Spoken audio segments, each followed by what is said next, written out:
couple inébranlable en dépit du temps. Donc c'est en deux phases. Un couple inébranlable en dépit du temps. Aujourd'hui, nous voyons la première phase. Et la deuxième phase viendra lorsque les couples me diront qu'on peut faire la deuxième phase. Que ta source soit bénie et fait ta joie de la femme et ta jeunesse. Alors, pour introduire mon enseignement, je donne les différents stades de la vie que tout le monde est censé connaître. Bien entendu, la vie commence par la naissance, il y a l'enfance, il y a la jeunesse, l'adulte, le stade de la vieillesse et intervient la mort qui va mettre fin à l'existence de la vie sur la terre. Maintenant, il peut y avoir des sous-stades parmi ces stades, mais la vie c'est ça. On commence par la naissance, on finit par la mort. Du moins, c'est la vie sur la terre. Ça a un sens, puisqu'on a dit un couple inébranlable en dépit du temps. On commence enfant, on grimpe, et peu importe où on en arrive, on finit par quitter ce monde. Le corps est enseveli et on rejoint soit l'enfer, soit le paradis, en fonction de chacun. Alors, le mariage intervient en fonction de tout un chacun. Il intervient généralement à la fin de l'adolescence, pour les précoces. Il intervient sans la grâce que Dieu donne, sans la phase d'adulte.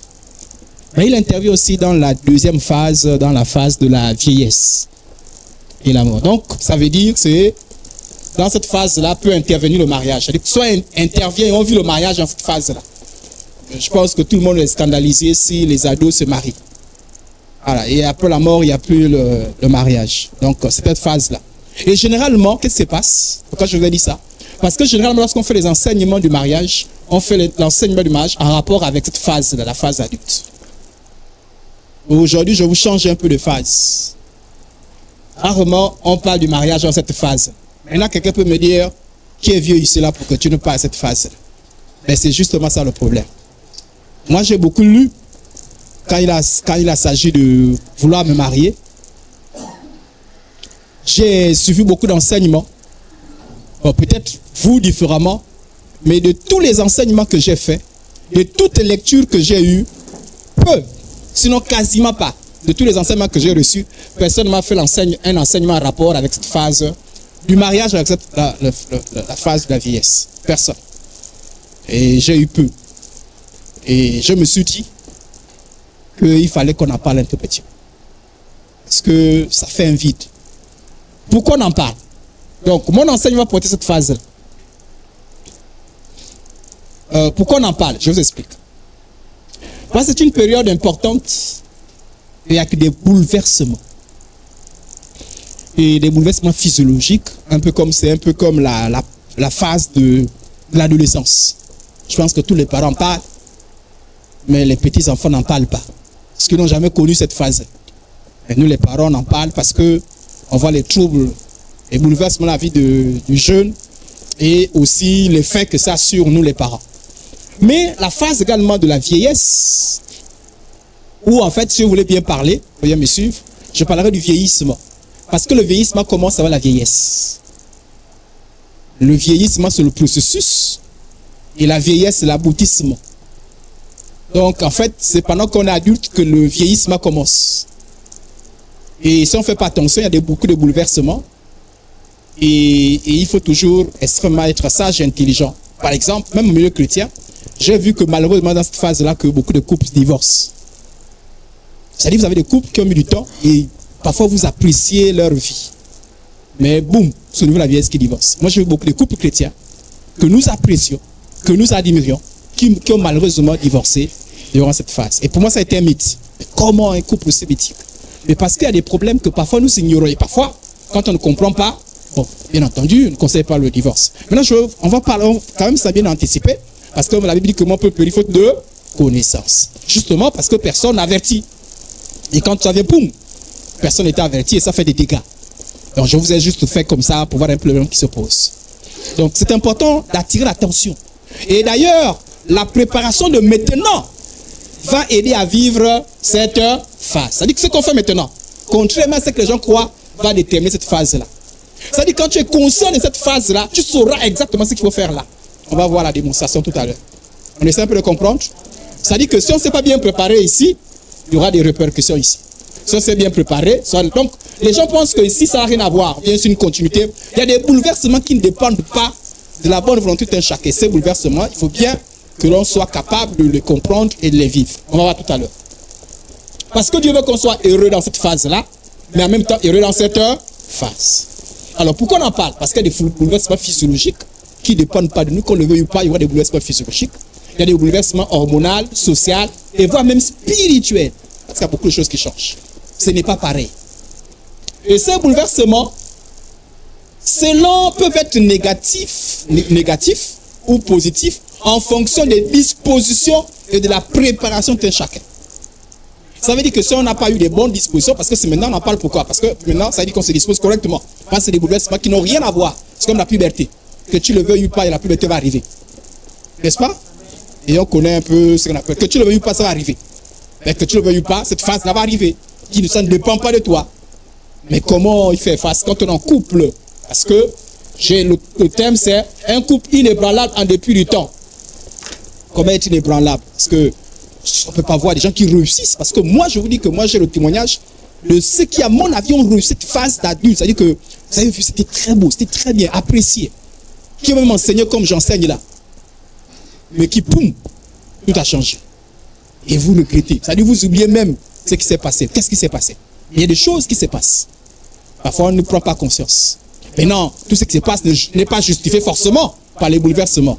Mais je crois que ces bouleversements qui comptent un tout petit peu.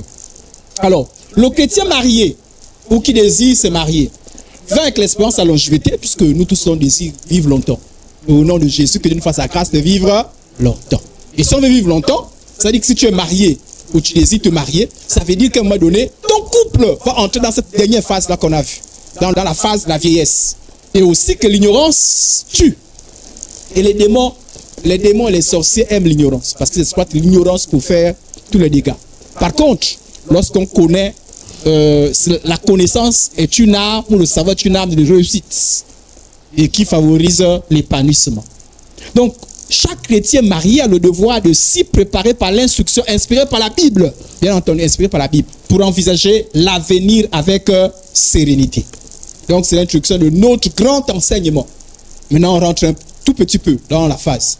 Dans cette phase-là, entre l'adulte et la vieillesse, parce que je veux dire que la vieillesse, c'est pas...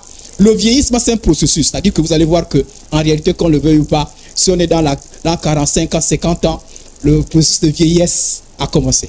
On n'est pas encore vieux, mais le processus a commencé. Et ça va progressivement. Donc, le vieillissement commence avant qu'on ne soit vieux. Alléluia. Maintenant, à un moment donné, on se rend compte que là, vraiment, on est vieux. On dit vieux, tu dis, voilà, je suis vieux. Là, vraiment, on monte, on descend, tout monte. Tout montre que là, je suis vieux. Mais attention, tout commence d'abord par le vieillissement. Donc, le vieillissement peut commencer, mais tu n'es pas encore vieux. Donc, maintenant, ne soyez pas de ceux-là qui aiment l'ignorance, qui disent, pasteur, s'il vous plaît, est-ce que vous pouvez arrêter un instant, moi, je veux sortir. Moi, vieux, non. Monsieur les pauvres, je n'ai pas dit que je vous souhaite la vieillesse. Mais qu'on ne le veuille pas, on part tous là-bas. Donc, le vieillissement débute avant, voilà pourquoi je dis, la vieillesse est là, mais le vieillissement débute. On ne sait pas à quel moment, mais débute. Maintenant, après, ça dépend de la disposition de chacun.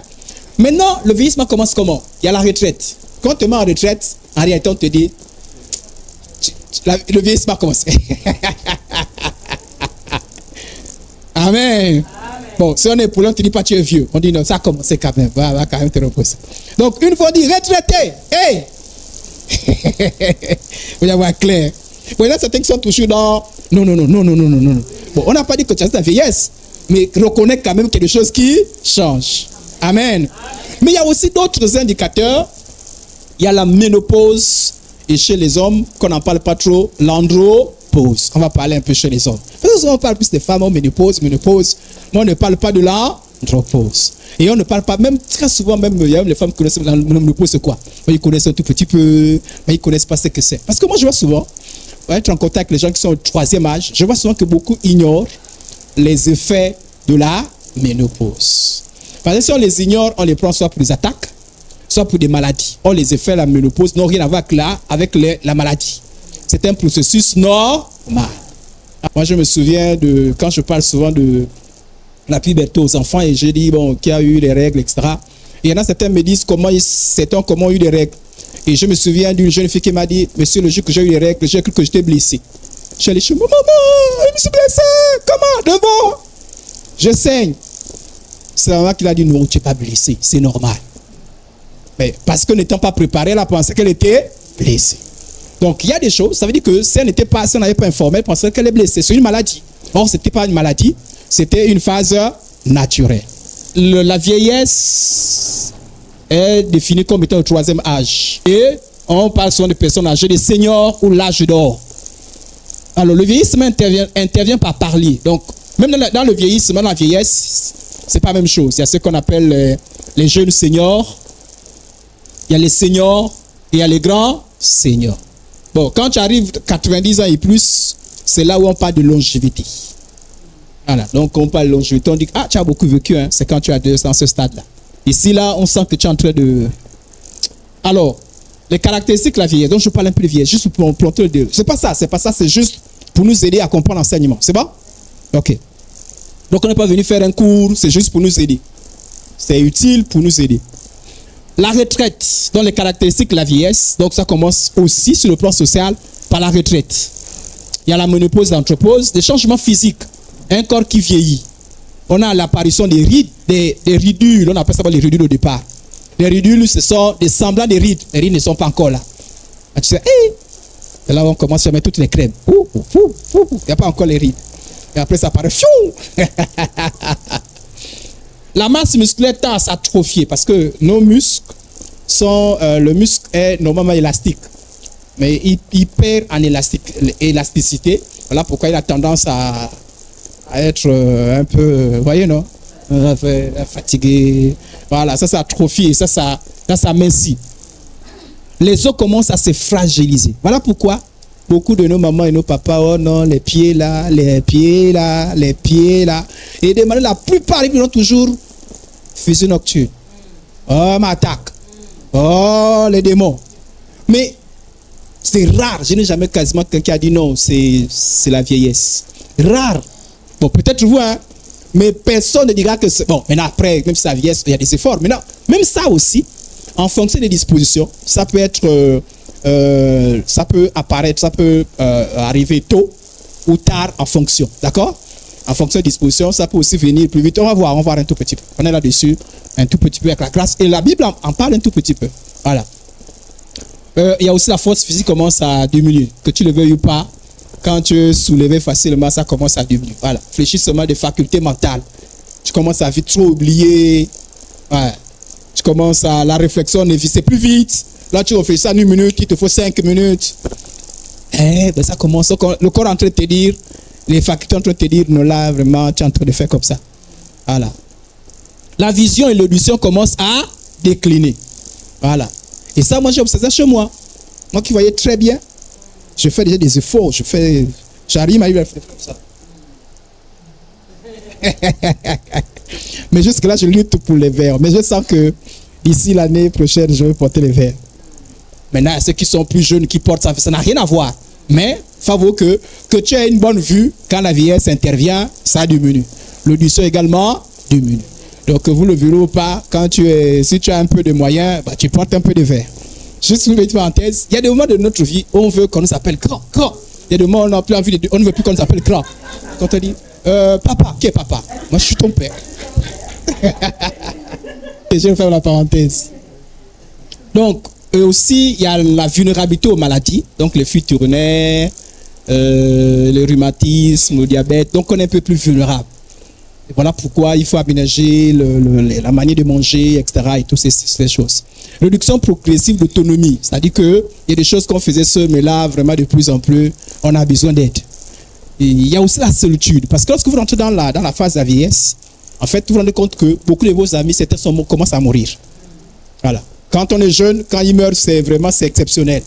Mais quand on vieillit, que les autres meurent, c'est normal. Tel est mort, tu sais que tu es encore résistant. Parfois, tu fais la liste. Maintenant, tu fais la liste. On a travaillé avec lui là, il est mort, là il vit encore, là il est mort, mort, vie. Et tu dis, tu as encore la liste de ce qui veut. Et puis les enfants sont partis. Voilà, sauf les enfants des dernières minutes. Voilà. Mais sinon, c'est après les enfants des dernières minutes. La plupart sont. Et généralement, le dernier enfant qui part, là, c'est l'enfant qui souffre. Parce que tout le monde ne veut pas qu'il parte. Et il y a moins de responsabilité familiale pour certains qui ne savent pas s'aménager. Il y a d'autres qui s'étouffent encore. Et on réclame plus d'attention. Et on va voir un peu là aussi. Alors, parlons un peu de l'andropause et la ménopause. Commençons par. Alors, l'andropause et la ménopause touchent le physique, le physiologique et la sexualité. Voilà pourquoi on a parlé du couple. C'est-à-dire que c'est un phénomène naturel, mais qui va toucher le physique. C'est-à-dire que l'andropause et la ménopause va se répercuter sur le physique, sur le physiologique et sur la sexualité. Que tu le veuilles pas. Chez l'homme, bien entendu, c'est l'andropause et chez la femme, c'est la ménopause. Alors, le début se vers généralement la quarantaine ou la cinquantaine. Donc, pour certains, ça peut être tardif. Ça peut intervenir très tôt, soit à cause des médicaments, soit à cause de beaucoup de choses. En tout cas, beaucoup de facteurs. Donc, c'est pas toujours, il n'y a pas un âge arrêté. Il y a beaucoup de facteurs qui peuvent intervenir. Comme pour la puberté, les règles chez les jeunes filles, il y en a certains qui sont précoces. Il y en a certains qui sont... Il y a beaucoup de facteurs physiologiques et beaucoup de choses. Donc, c'est la même chose pour la ménopause et l'andropause. Alors, en ce qui concerne la ménopause, sur le plan scientifique, il y a la cessation de l'ovulation. C'est-à-dire que si l'ovulation, c'est ce qui est responsable de la conception. Donc, il y a la cessation, totalement. C'est-à-dire que ça cesse. C'est-à-dire qu'il y a, en fait, voilà pourquoi il n'y a plus possible d'avoir d'enfants, sauf un miracle. Amen. Par contre, chez l'homme, ça ne cesse pas. Chez l'homme, ça diminue. On voit un peu la différence? Voilà. Chez l'homme, chez la femme, c'est poum, fini. Maintenant, bien entendu, il y a la pré-ménopause, il y a ça dit, par exemple, la station des règles. Ça dit qu'il y a l'irrégularité qui est là, sauf maladie. On parle de ce qui est normal. Ça peut cesser un peu, après 2 mois, ça revient. On sent qu'il y a quelque chose qui est en train de se passer. Et puis quand c'est fini, l'ovulation cesse aussi. Fini. Mais chez l'homme, on parle de la testostérone, ça ne cesse pas. Ça diminue. Donc, c'est voilà pourquoi l'homme a sa capacité de féconder. Donc, l'homme même vieux peut avoir des enfants. Ok, donc les signes particuliers, c'est que chez la femme, c'est très visible. Pourquoi? Parce qu'il y a un signe qui ne ment pas. Sauf maladie. Mais le signe qui ne ment pas, c'est la situation des règles. Chez l'homme, il n'y a pas vraiment de signes en tant que tel. Il y a d'autres petits signes. Il n'y a pas de signes. Parlons un peu de la ménopause. Voilà un peu les effets de la ménopause. Ça nous permet d'aider déjà ceux qui sont en avance. Par exemple, nos parents. Mais souvent, c'est difficile d'expliquer ça. Donc, nous aussi, on ne peut pas être comme nos parents parce que c'est difficile d'expliquer ça. La dernière fois, j'allais voir ma mère. J'ai dû faire recours un peu à Madame Akita. J'ai dit, est-ce que tu peux expliquer un tout petit peu? Madame, j'explique parce que je vois que certains signes qu'elle manifeste sont un peu liés à ça. Voilà. C'est pas tout qui est responsable de ça, mais il y a des signes qui peuvent être liés à ça. Donc, j'ai dû... Mais c'est difficile. Parce que quand elle dit que c'est démon, c'est démon. Voilà, pour être clair, c'est démon, c'est...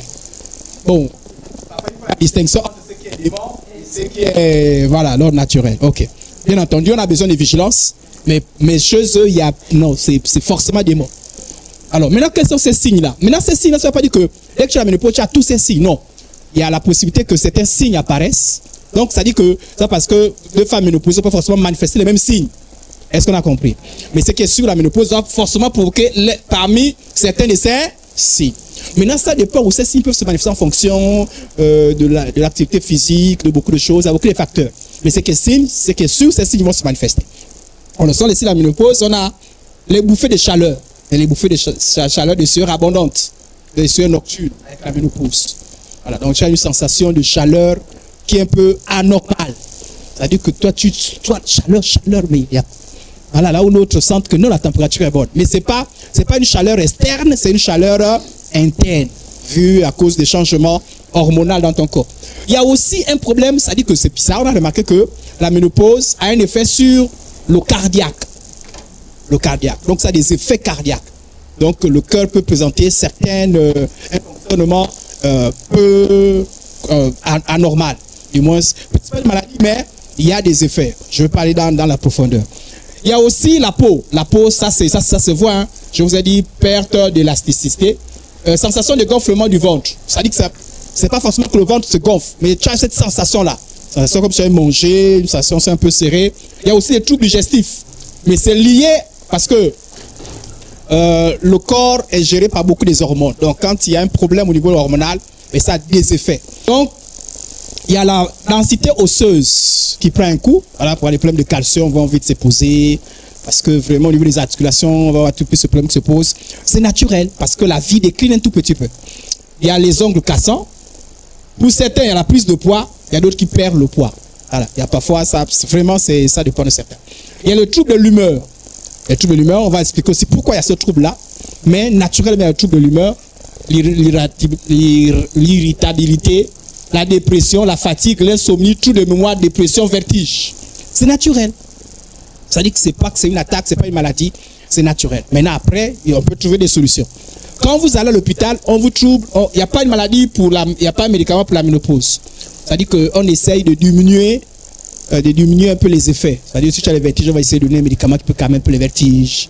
Voilà. Mais il n'y a pas un médicament qui va mettre fin à la ménopause. La réduction du volume de sein, la sensibilité au niveau des seins, de leur mammaire. Donc et puis parfois, certaines femmes, quand elles ne sont pas suffisamment averties, mais bon, après, il faut être prudent.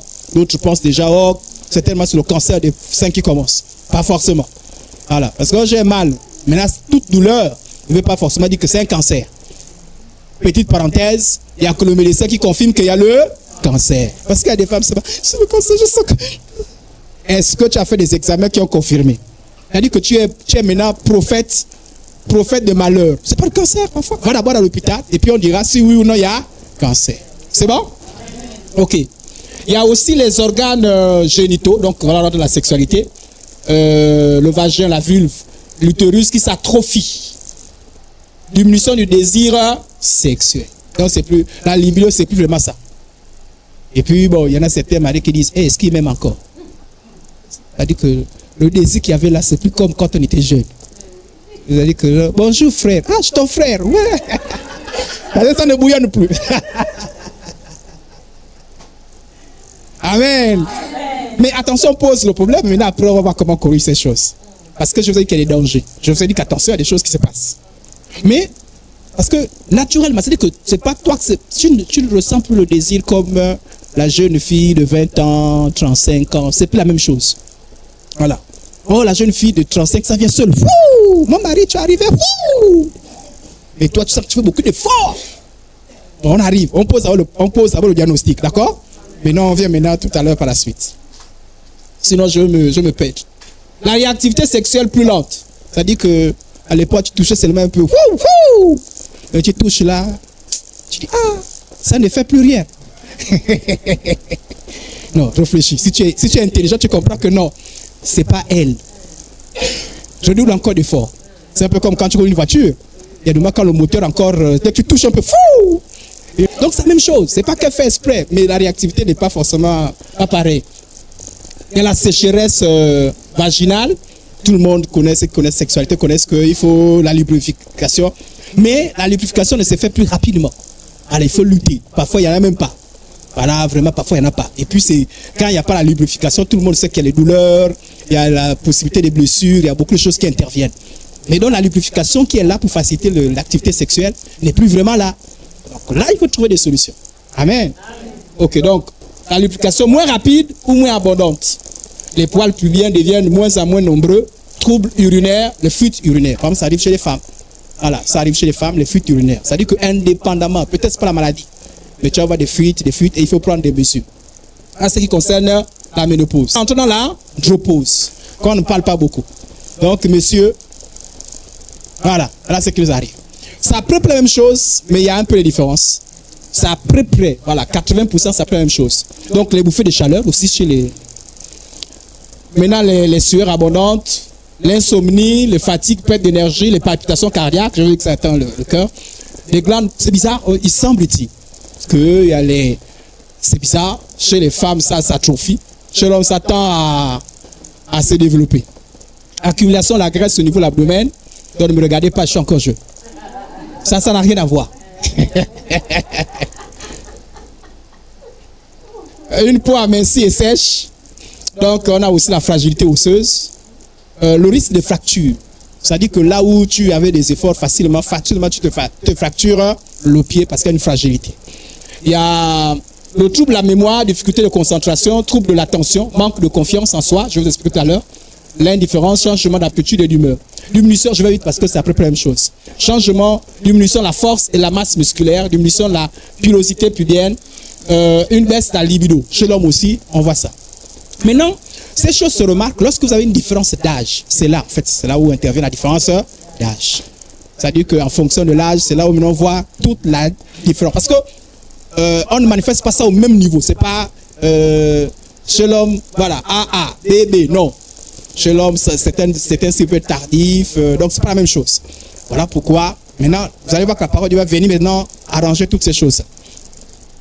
Trouble de l'éjaculation. C'est-à-dire que l'homme qui mettait du temps, dès que tu touches, fou, fini. Oh, mon frère, fini. Ah. Ou bien parfois, c'est l'inverse, il n'y en a pas. Et vous savez, les femmes savent que s'il n'y a pas l'éjaculation, à un moment donné, tu as envie qu'il arrête. Un homme qui arrête sans l'éjaculation, c'est un homme qui, parfois, il n'a même pas envie d'arrêter. Donc, ce n'est pas toujours évident. Mais il y a aussi la diminution de la qualité du sperme. Bien entendu, il garde sa capacité de féconder, mais c'est pas la qualité n'est pas la même, ce qui fait que, parce que la qualité dépend du nombre de spermatozoïdes et de la qualité de spermatozoïdes qui est dans le sperme. On avait parlé de la sexualité ici, donc je ne reviendrai pas là-dessus. La diminution du volume testiculaire, les testicules diminuent. Mais parfois, la diminution des testicules annonce la maladie qu'on appelle la prostate. Donc attention à ce niveau-là, il faut être vigilant. Alors, on revient encore, on refait encore, tout le monde revient et puis les difficultés provenant de la vieillesse chez certaines femmes. Certaines femmes ont l'impression de perdre en féminité. En féminité parce que si elle était, c'est sa poitrine ou ses seins qui faisaient sa fierté, elle va se sentir derrière la jeune fille qui a encore les seins. Elle va, voilà pourquoi tu vois, elle regarde, elle te surveille. Pourquoi tu regardes la jeune fille là? Parce qu'elle se compare. Elle regarde chez la jeune fille, c'est bien présentable. Et chez elle, c'est wow. Donc quand tu les regardes comme ça, c'est peut-être, même si tu n'as pas regardé, mais elle se dit c'est peut-être parce que tu es en train de faire quoi. Et en fait, c'est parfois des complexes et des crises qui arrivent au niveau de la femme. Donc, messieurs, les dames deviennent de plus en plus jalouses. Mais la jalousie ne dépend pas forcément de toi. Ça dépend aussi de ce qui se passe dans sa tête. Voilà, parce qu'elle regarde. Pourquoi tu regardes là-bas? Pourquoi tu as vu là-bas? Parce qu'elle se compare. Donc, si elle voit une jeune fille qui a une poitrine qui vient présentable, elle te regarde, elle regarde comment toi. C'est elle qui regarde, elle peut te regarder. Tu as fait le regard comment? Tu as fait comment?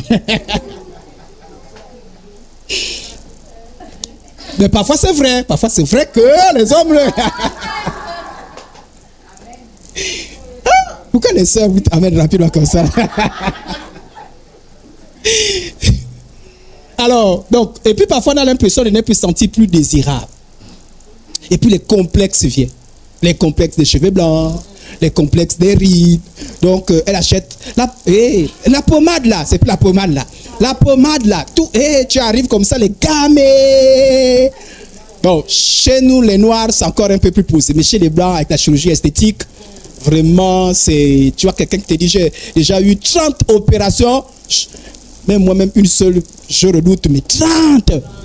Je me suis opéré 2 fois le nez, 2 fois au niveau des yeux, 2 fois au niveau de la poitrine. Et il y a aussi les implants mammaires pour essayer. Il y a vraiment toute forme d'opération. Vraiment, eux, ils sont arrivés à un niveau. Mais de plus en plus de noirs, ils font des tours là-bas pour aller faire ça. Donc, ça devient une maladie. C'est psychologique. Donc, il y a beaucoup de complexes et de préjugés. Maintenant, quand tu es marié, il faut comprendre ces complexes. Parce qu'en fait, c'est là où intervient le mari pour venir aider la femme dans ses complexes. Parce que quand elle développe les complexes, elle te regarde, toi, le mari. Elle se demande si tu l'aimes encore. Donc, la question, tu m'aimes, pas revenir. Tu l'aimes, attends. Mais la femme, elle est comment? Non, elle a tout un sens. Ça a tout un sens. Parce qu'elle se voit. Le problème n'est pas toi. Le problème, c'est elle. Et certaines femmes vont réclamer davantage des gestes, de tendresse et d'attention à leur mari. Il est venu, il m'a même plus dit bonjour. Non, j'ai mis mon collant, on était seul à la maison. Il n'a même pas regardé. Hein. Il a vu mon collant, ma nouvelle tenue. Il n'a rien regardé. Hein. Rien. Je suis passé là 2 fois. Je suis passé, non, rien. Et puis au travail, c'est, ah, il ne me regarde même plus. Ah. Donc il y a tous ces problèmes. Mesdames, sachez aussi qu'il n'y a pas que vous qui vivez ces problèmes-là. Et ça, souvent, les femmes ont du mal à comprendre ça. Il y a aussi les hommes qui vivent ces problèmes. Les hommes aussi regardent les miroirs. Parce que c'est... Ils regardent sa jeunesse. Ils regardent. Alors, parce qu'il n'est plus assez fort, assez vigoureux. Et il y a aussi une phase de renoncement. Il y a d'autres qui sont... Et il y a aussi, par exemple, regardez par exemple chez l'homme, il y a un problème. Chez les femmes, ça, c'est sur le plan sexuel, parfois on peut camoufler certains problèmes. Mais chez l'homme, il y a un problème, par exemple, ce qu'on appelle le problème d'érection. Parce que pour qu'il y ait sexualité, il faut l'érection. Or, il y a des moments où on peut toucher l'homme, c'est comme chez la voiture ne démarre pas. Si ça arrive 1 fois, 2 fois, 3 fois, c'est-à-dire que l'homme s'est dit, est-ce que ma femme ne veut pas aller voir le voisin qui est à côté là-bas? Et puis, si la femme ne sait pas accompagner son mari, vraiment, il se sent embêté. Voilà. Et vraiment une pression. Hein? Ce qui fait que si ce n'est pas bien préparé psychologiquement, en fait, le problème, c'est quoi? C'est que plus tu as la pression, plus les pannes vont se multiplier. Donc, parce que la prochaine fois que tu approches ta femme, il faut le faire sans pression. Parce que la pression accentue le problème. Donc, voilà pourquoi il faut que la femme puisse rassurer son homme. Voilà, quand c'est là, tu rassures, non, ça va, je t'aime. Mais si ça s'est passé, tu ne parles même pas. C'est-à-dire que, voilà pourquoi, en fait, dans cette phase-là, on ne pense pas à soi. Est-ce qu'on a compris? Amen. Ne sois pas frustré. Ah non, moi j'étais toute la journée, je me suis préparé, j'ai tout fait. Et puis, quand on commence comme ça, là, j'ai tout fait, il ne démarre pas. Bon, si tu n'es pas un sweet, toi, tu penses que non, il ne m'aime pas. Mais lui, c'est pas, il ne m'aime pas. Ça n'a pas démarré. Il a tout essayé, ça ne démarre pas. Parce qu'en fait, ça ne dépend pas de lui. Voilà. Vraiment, parfois même il voulait, mais ça n'a pas démarré. Donc, si tu n'es pas là pour le rassurer et que toi, tu as gardé le silence, donc il s'imagine. Le silence, ça veut dire quoi? Elle dit que tu n'as rien dit. Elle est fâchée, elle ne m'aime plus. Qu'est-ce qui va se passer? Là, ça répète 3 fois, 4 fois. Est-ce que ça va continuer comme ça? Donc, il y a trop de problèmes. Et aussi, le problème chez l'homme, c'est que il y a ce que l'homme redoute, c'est tomber dans l'impuissance. Parce que si c'est arrivé 1 fois, 2 fois, 3 fois, l'homme se pose la question, si je suis devenu impuissant. Bon, maintenant, cette panne peut arriver même avant que, même quand tu es jeune. D'accord? Par exemple, moi, cela m'est déjà arrivé. Cela m'est déjà arrivé. Et c'est déjà arrivé à certains hommes. Ça arrive. Même quand tu es jeune, ça n'a rien à voir. C'est des pannes qui peuvent arriver à n'importe quel moment. Et il faut être préparé psychologiquement. D'accord? Maintenant, le problème, quand on approche dans la vieillesse, c'est que la fréquence est un peu plus récurrente. Amen, amen. Mais moi, je me souviens, la première fois que ça m'est arrivé, je me suis dit, c'est quoi ça? Impuissance, au nom de Jésus. Mais parce que, bon, la grâce, c'est que comme je vous ai dit que je me sens un peu plus averti de ces problèmes. Donc, voilà. Mais les gens qui ne sont pas avertis piquent une crise. Ah oui. Et les femmes qui ne sont pas averties, parce qu'il n'y a pas que l'homme qui craint ça. La femme aussi craint. Mon mari est comment? Il est impuissant. Il y a la crise identitaire chez l'homme, mais il y a aussi la crise identitaire chez la femme. Je vous ai dit que c'est une période où il y a beaucoup de crises. Des moments de détresse suite à l'idée de ne plus satisfaire l'autre, quantitativement ou qualitativement. Parce que si c'est sexuel, comme je vous dis, par exemple, la sécheresse vaginale, donc elle ressent plus. C'est-à-dire qu'au lieu qu'elle démontre que c'est le plaisir, elle va plus te dire, ah, j'ai mal. Et puis après, même, elle se rend compte. Elle se dit, ah, est-ce que Marie pense que... Parce qu'elle n'a pas mal parce qu'elle va avoir mal. Mais c'est parce qu'elle ressent. Maintenant, ce n'est pas sage, parce que ceux qui sont un peu sages camouflent un peu ce mal-là. Il dit, bon, je vais essayer de supporter ça pour essayer de... Mais ceux qui sont pas sages, c'est j'ai mal. Il y a même certains parfois, c'est un homme qui arrête. Bon, ok, on arrête aujourd'hui parce que j'ai mal, on fait comment? Donc, en fait, il faut beaucoup de sagesse et beaucoup d'intelligence. Maintenant, après, on arrive. Alors, Je vous ai dit que les femmes, comme les hommes aussi, ont une forte tendance à la jalousie. Parce que l'homme craint, se dit, est-ce que je ne veux pas désirer quelqu'un d'autre? Parce que là, je sens qu'il y a des problèmes. Et une grande peur de tromperie. Mais attention, même Dieu est conscient de ce problème. Entrons dans la Bible. Malachie 2,14. Et vous dites, pourquoi? Parce que l'Éternel a été témoin entre toi et la femme de la jeunesse. C'est une femme de jeunesse, mais maintenant vous avez évolué, vous avez fait la vieillesse. Dieu est témoin de quoi? À laquelle tu as été infidèle, bien qu'elle soit ta compagne et la femme de ton alliance. Même Dieu a constaté que certains hommes, à cause des problèmes qui se passent dans la situation de ces femmes, certains tendent à l'infidélité. En fait, on a remarqué que l'infidélité, contrairement à ce qu'on croit, vers le troisième H, se multiplie. Bizarrement. Parce que le troisième H dit que bon, les gens, la sexualité, mais il y a des gens qui deviennent de plus en plus infidèles. Si par exemple les problèmes, là, si c'est une femme qui n'est pas instruite et qui n'a pas le Seigneur, elle a tendance. Et puis elle se dit, peut-être qu'avec l'autre homme, les choses vont changer. Et l'homme se dit, peut-être que c'est ma femme le problème. Parce que quand ils ne sont pas honnêtes, ils s'accusent les uns les autres. L'homme se dit, alors d'abord je vais tenter ailleurs. On ne sait pas ce que ça fait. Et la tentation de l'infidélité, elle est là. Proverbe 2, 16, 17. Alors tu seras aussi préservé de la femme d'autrui. Ici on parle de l'homme qui a tendance à l'infidélité, si on parle de la femme.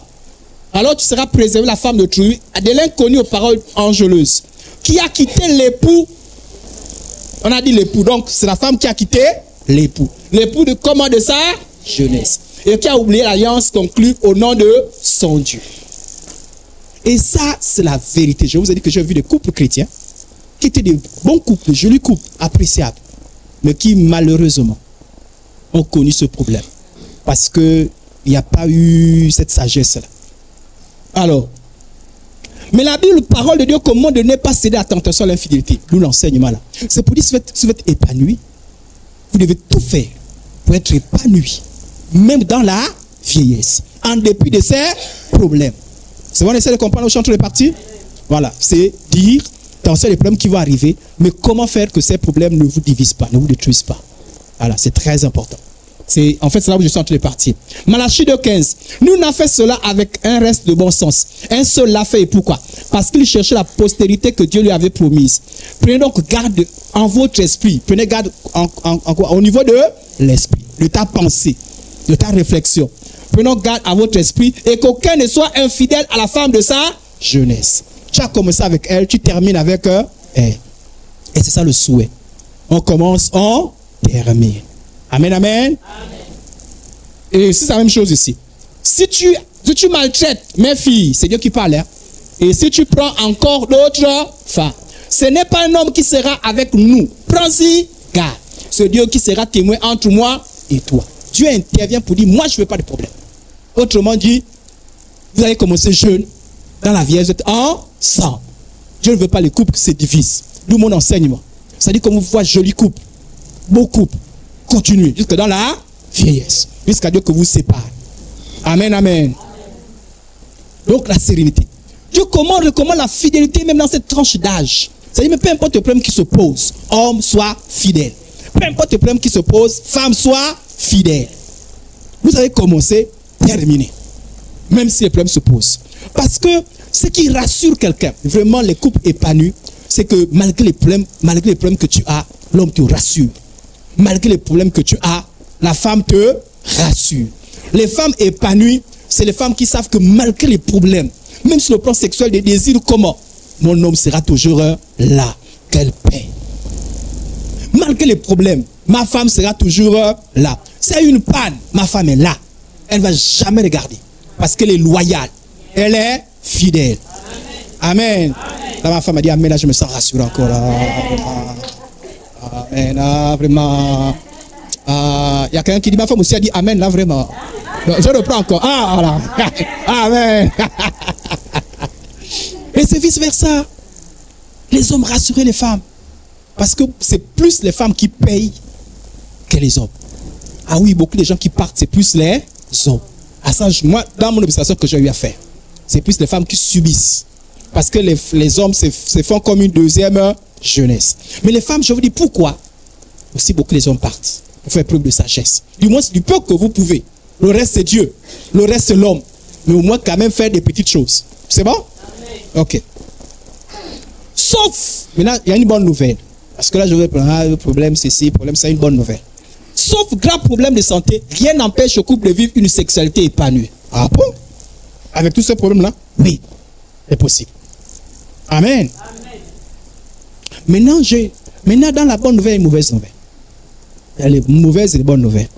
Maintenant, ça dépend. Soit toi, tu captes les bonnes, soit tu captes les mauvaises. Donc, moi, je choisis de capter les bonnes.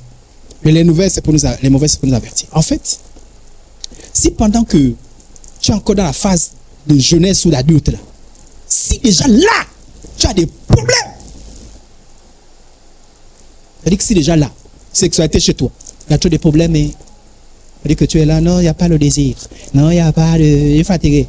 Si tu commences comme ça, c'est-à-dire qu'il n'y a pas encore, parce qu'il n'y a pas de facteurs internes et externes qui te... Il n'y a encore rien. C'est-à-dire que ça, c'est encore toi-même, ton comportement, tes caprices. Si tu commences avec les caprices, parce que on dit que l'habitude est une seconde nature. Si tu commences mal, les gens qui ont connu trop de problèmes, c'est les gens qui avaient mal commencé. Autrement dit, je suis en train de dire à quelqu'un que là où c'est encore, ça va encore là. Profite. Faut rouler. Roule. C'est parce qu'il a été remarqué que ceux qui avaient déjà une vie sexuelle épanouie traversent facilement cette phase. Oui. Parce que même au niveau psychologique, parce que lorsque on va se poser, que je connais ma femme, elle a été toujours disposée. Je crois que ça n'a rien à voir avec elle-même, même pas. Mais si déjà tu commences avec les problèmes, quand ses propres problèmes vont se poser, quand il va dire non, je sais, elle a toujours été, et là ça s'accuse, toi, vice versa. Toi tu cours déjà derrière Jeannette, Paulette, Mireille, j'espère qu'il n'y a pas de gens qui rentrent là ici. Donc, ça veut dire que lorsque le problème va se poser, la femme ne sera pas rassurée. Se dit, est-ce que vraiment quand même 4 fois, 5 fois, 6 fois, est-ce que c'est pas Jeannette, après Jeannette, là, elle a fait les incantations, elle a dit quand il va revenir vers sa femme, il n'y a plus rien. Donc, il y a tous les problèmes qui se posent. Donc, en fait, il faut revoir les problèmes dès maintenant. Attention, il faut revoir les problèmes dès maintenant. C'est maintenant qu'il faut voir les problèmes. Ah oui, parce que tes caprices vont avoir de l'effet. Parce qu'une sexualité, parce que je ne sais pas qui a dit ça aussi. Et ça, par exemple, je vois ça chez beaucoup de femmes. Je ne sais pas qui a dit aux femmes que lorsqu'on est dans la phase AVS, c'est plus la sexualité. Parce qu'il y a des mamans, voilà pourquoi certains hommes les ont quittés, qui ont arrêté complètement la sexualité. Plus aucune tentative. Elle dit, non, j'ai mal aux os. Oh, on était chez là, non. Mon essaye même un peu, même toucher. Ne touche pas. Oh. Pendant que le vieil homme là, dehors là-bas, il y a Tati. Si elle ne l'a, faut me dire, pardon, change le nom. Il y a Tati qui est en train de faire, oh, non, mais tes cheveux blancs, ça me pleut. Cheveux blancs, oui, non. Moi j'apprécie les hommes qui ont les cheveux blancs. Ah. On comprend tout petit peu? Amen. Mais une sexualité. Maintenant, la sexualité épanouie est possible. Je dis bien épanouie, c'est possible. Mais ça demande l'adaptation. Ça demande la créativité. En fait, pour vivre la sexualité pareillement. Donc, si ça veut dire que tu es démotivé sur le plan sexuel, tu vas t'adapter comment? Il y a quelque chose qui t'énerve déjà. Bon, moi, je ne suis pas dans ces choses-là. Ah ouais, tu es marié. Et je me suis ton pasteur. Je suis au courant de ça. Sous discipline. Tu es marié et puis tu dis que tu ne veux pas de ça. Tu ne te maries pas. Amen. Ah, merci. Ah, sous discipline, mon frère. Oh. Non, c'est pas... Parce qu'en fait, c'est pas qu'on sème des semences qui sont des bombes à retardement. Parce qu'en fait, on supporte plus des problèmes constants que ça ne dépend pas de la personne. Mais quand on a le pressentiment que ce qu'on vit là, c'est fait par quelqu'un, les moins affermés, sauf les très affermés comme nous autres là. Bon, je me sens très affermé. Hein? Amen. Et c'est pas une raison aussi parce que je suis très affermé que je fais torturer l'enfant de Trouille. On a dit que Dieu est témoin, non? Voilà. Bon, bref, je n'ai pas dit comment me torturer, hein, c'est une manière de parler. Parce que je reprends tous les hommes ici là. Donc, quand tu as la sensation que ce qui se passe, c'est pas que c'est une maladie, c'est un problème, c'est l'autre. C'est ce qui est plus énervant. Et moi je connais des hommes qui souffrent. C'est-à-dire que c'est vrai que, oh non, j'ai ça. Mais la femme a complètement... C'est-à-dire que, comment tu peux faire 1 semaine, 2 semaines, il n'y a pas eu contact. Et ça ne te dit rien. Ça ne te dit absolument rien. Et une femme intelligente te dit, ah, en fait, la sexualité, c'est pas seulement quand on a envie. Donc, si tu ne comprends pas ce principe-là, si toi, tu vas dans l'intimité sexuelle seulement quand tu as envie.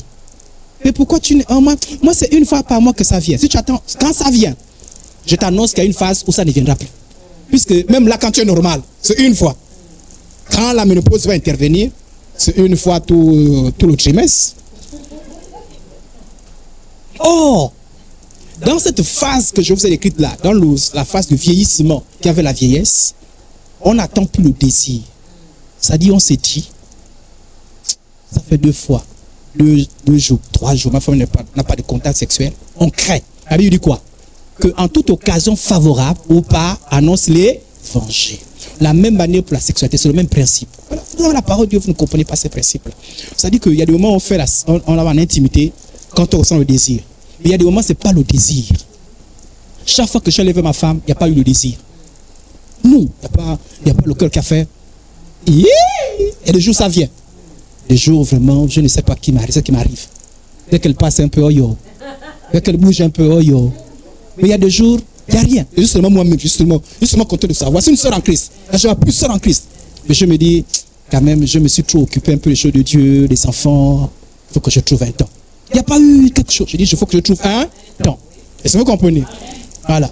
Et je suis allé vers ma femme, pas parce que non. Parce que j'ai vu que c'était important. On comprend un peu? Donc c'est important que toi tu ailles vers ton mari, pas parce que tu sens le désir, parce que tu trouves que c'est important. Mais tu crées ça. Parfois même l'autre ne sait pas qu'en fait c'est pas un désir. C'est parce que c'est important. Amen, amen. Voilà. Mais imagine, je vais vous prendre une illustration. Imagine tu es femme, tu prépares seulement que quand tu sens la faim. Bon, il y a des jours où tu n'as pas la faim. Peut-être parce qu'il y a une préoccupation. Donc. Mais des femmes qui sont comme ça là, c'est la faim à 16h, c'est 16h qu'on va manger. C'est la faim à 10h, 10h là, tu seras prête. Mais la femme qui sait que normal autour de midi, ne devrait pas être prêt. Qui a fait mange, qui n'a pas fait mange. Ça, tu passes par principe. Tu as dit, ah, mais je vais faire. Mais si tu dis, c'est quand tu as faim, ça dit que c'est ta faim qui dit que les autres ont faim. Ah, c'est pas normal. Donc en fait, ce qui se passe dans la première phase va déterminer ce qui se passe dans la deuxième phase. Ceux qui connaissent plus des problèmes, ceux qui ont commencé avec des problèmes volontaires, je parle bien volontaires. C'est-à-dire que des problèmes volontaires depuis le début. Ceux-là. Voilà pourquoi l'enseignement est déjà là. Après, dit, mais on n'est pas encore vieux. Oui, commence maintenant, ça commence maintenant. Si tu as des mauvaises habitudes sur le plan sexuel maintenant, mon frère, ma soeur, je plains. C'est-à-dire que j'ai envie de te dire comment ça l'engoupé. Tu n'as pas vu les autres là-bas qui a des problèmes. Et c'est plus les chrétiens qui ont ce genre de choses. Je ne sais pas parce que c'est, on a dit non. C'est l'assurance, mais ton assurance ne te livre pas la paresse. Amen, amen. Ok. Donc, la sexualité épanouie, c'est possible. C'est possible, malgré. C'est-à-dire que, dès que, s'il n'y a pas de problème de santé, mais tant que c'est possible, c'est encore possible. Comment? Regardez, je vais vous emmener l'exemple biblique. Abraham, il était vieux, non? Et Sarah avait des problèmes de libido. Regardez, lisons. Genèse 18, 12. Ça veut dire que non, Sarah, tu savais un enfant. Elle rit en elle-même en disant, maintenant que je suis comment? Aurais-je encore des... Parce qu'elle comprenait ça. Elle dit, aurais-je encore? Parce qu'elle avait. Elle dit, ah, vraiment. Là, avant, c'était, mais là, vraiment. Même me parler de mon mari, c'est... Donc, elle reconnaissait qu'elle a un problème de désir. Mon Seigneur aussi est vieux. Donc, il dit, ah, lui aussi, là-bas, c'est plus vraiment la forme. Hein. Il a du mal à démarrer. Il a des problèmes. Mais malgré tout, il n'a pas fait un enfant. L'enfant est venu comme ça, là. Il est venu comme Jésus. C'est a eu l'enfant. C'est qu'il y a eu un contact sexuel. Donc, il y a quand même la sexualité. Donc, c'est un danger, sauf problème de santé. Mais ça n'a pas de problème de santé. Il y a des problèmes, il y a des choses qu'on peut contourner. On n'arrête pas la sexualité. Oh, j'ai vu des femmes, 55 ans, 4 ans, même pas une fois que le mari l'a touché. Le bouni. 3 ans. Tu n'as même pas dit tu es belle. Wabouni. Oh non, parce que, bon, elle est là. Attends, je ne l'ai jamais dit qu'elle est belle. Non, mais parfois ça ne vient pas. Non, il y a des moments, on ne dit pas tu es belle, seulement quand ça vient.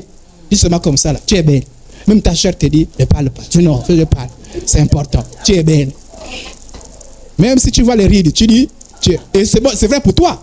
Voilà. N'est-ce pas, non? Voilà, tu es belle. Ah.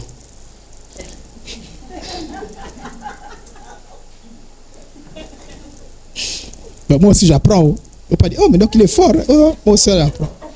Parfois, on me dit, ah, mais ça fait longtemps que tu as des compliments. Hein? Alléluia. Amen. Donc, Abraham a maintenu une vie sexuelle, même dans la vieillesse. Et puis, on est des hommes de foi. Donc, facilement, les problèmes sont arrivés facilement, comme ça, là. Les premiers problèmes, piou. Oui, bouni. Oui, bouni. Oui, bouni. Vous savez pas l'importance de la sexualité? On n'abandonne pas comme ça, on ne jette pas l'éponge. Ah, moi là, non, moi, on va encore prouver quoi? On a les grands enfants. Nos enfants, il y a les enfants. On va encore prouver quoi? Donc, il dit rien de couple. Enseigne ma sexualité et laissez les jeunes. Jeunes comment? Alléluia. Amen. Élisabeth était comment? Voici Élisabeth, ta tante, a conçu elle aussi un fils dans sa vieillesse. Et celle qui était appelée stérile est dans son... Donc, vous voyez, les deux, on a dit que ils sont vieux. Mais ils ont fait un. Et ça suppose qu'ils n'ont jamais arrêté. C'est peut-être pas la même fréquence. C'est peut-être pas tous les jours, mais ils n'ont jamais arrêté. Donc, ceux qui ont envie d'arrêter, tu n'as même pas 60 ans, tu as envie d'arrêter. Tu n'as même pas 70 ans, tu as envie d'arrêter. Où est Bouni? Et tu es marié. Où est Bouni? Jacob et Rachel. Israël aimait Joseph plus que tous ses autres fils parce qu'il l'avait eu dans sa... Est-ce qu'ils ont arrêté? Donc, quand tu lis la Bible, les autres n'ont pas arrêté. Qu'est-ce qui t'a inspiré à arrêter? Malgré les problèmes, la période du vieillissement présente des atouts pour une vie sexuelle épanouie. Attention, il n'y a pas que les problèmes. Hein. Je vais présenter les problèmes. Il y a aussi des avantages. On parle un peu des avantages. Donc, quand on est vieux, on a aussi des avantages. Premier avantage, on a plus de temps libre. Parce que le moment où vous avez envie de rester deux.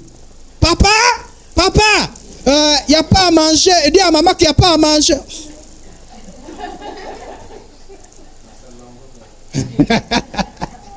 Mais c'est leur droit, même Dieu est d'accord avec eux. Tu gères tout ça là. Mais il n'y a plus papa, il n'y a plus maman, vous avez du temps libre. Mais il y en a d'autres qui, vraiment, le temps libre pour eux, c'est une torture. Semble-t-il, bon, moi j'ai vu les statistiques de l'Europe, hein, que beaucoup de couples ont divorcé pendant le Covid. Parce que beaucoup ne prenaient pas le temps de s'asseoir. Donc le Covid disait qu'on ne sort plus, tu veux travailler à la maison. Donc, le temps qu'ils ont passé ensemble, ils se sont rendus compte qu'il y en a quoi ensemble? Il n'y a rien. Ils ont divorcé. Donc, ils ont eu peur des uns et des autres. Et ils ont beaucoup divorcé. Donc, il y a des gens qui redoutent même ça. Il y a des gens qui ne veulent pas laisser partir les enfants parce que on va rester toi et moi. Oui, on va rester toi et moi. Amen, amen. Oui, un jour, tu vas rester toi, ton mari. Voilà, toi et moi. Chérie. Alléluia. Ceux qui avaient les excuses là. Non, c'est parce que l'enfant avait la fièvre. Non, c'est parce qu'il n'y aura plus l'enfant. Mais il y a d'autres qui font des petits plans. C'est qu'on prend les petits enfants et... C'est pas bon. Bon, bref. Je revenais un tout petit peu. Tu t'es occupé des enfants. Dans la vie, tu ne t'occupes pas des enfants. C'est juste un petit plaisir. Un peu de vacances. Mais toi, tu es encore... tu es en train de vieillir. Tu as besoin de t'aménager. Mais tu te mets encore des enfants. Tu mets les couches. Tu mets... C'est toi qui appelle. Alors, amenez-moi l'enfant. Je garde. Alléluia. Amen. Sauf problème d'enfantement. Mais c'est mieux de profiter à la jeunesse et de faire des enfants. Parce que quand même, il y a un âge où tu as besoin un peu plus de repos, un peu plus de... Alléluia. Ok. Et puis en plus, il y a moins de responsabilités. Il n'y a plus le travail. Hein? Il n'y a plus... On est parti au travail. La retraite est venue là. Donc, et le travail, c'est plus des choses un peu plus souples. N'est-ce pas, non? Ça veut dire que vous avez du temps. Vous avez moins d'efforts à faire. Même le monde te dit non, quand même. Mais il y en a d'autres qui n'acceptent pas de poser. Il y a même d'autres qui font même des travaux plus pénibles, même que lorsqu'ils étaient jeunes. Et qui précipitent leur mort. Il n'y a plus de règles. Parce qu'il y a des moments où le cœur chauffe, mais Chérie, les règles. Ah, Seigneur, au nom de Jésus, attrape le cœur. Mais il n'y a plus les règles. Il n'y a plus de contraception. Il n'y a plus de dire, ah non, la période fertile, tu as dit qu'il n'y a plus les enfants, non. Donc, il n'y a plus de ça. Il n'y a plus de risque. Il n'y a plus de contraception. De cette culture de préservatif qui dérange parfois, il n'y a plus de ça. Fini. Il n'y a plus de risque de grossesse. Tu as bien calculé le cycle là. On est prêt à la période fertile là. Oh, il n'y a plus de calcul. Toute la période, tout est bon.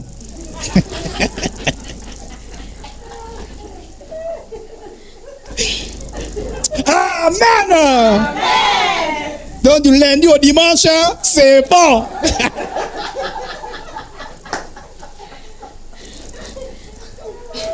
Oh oh.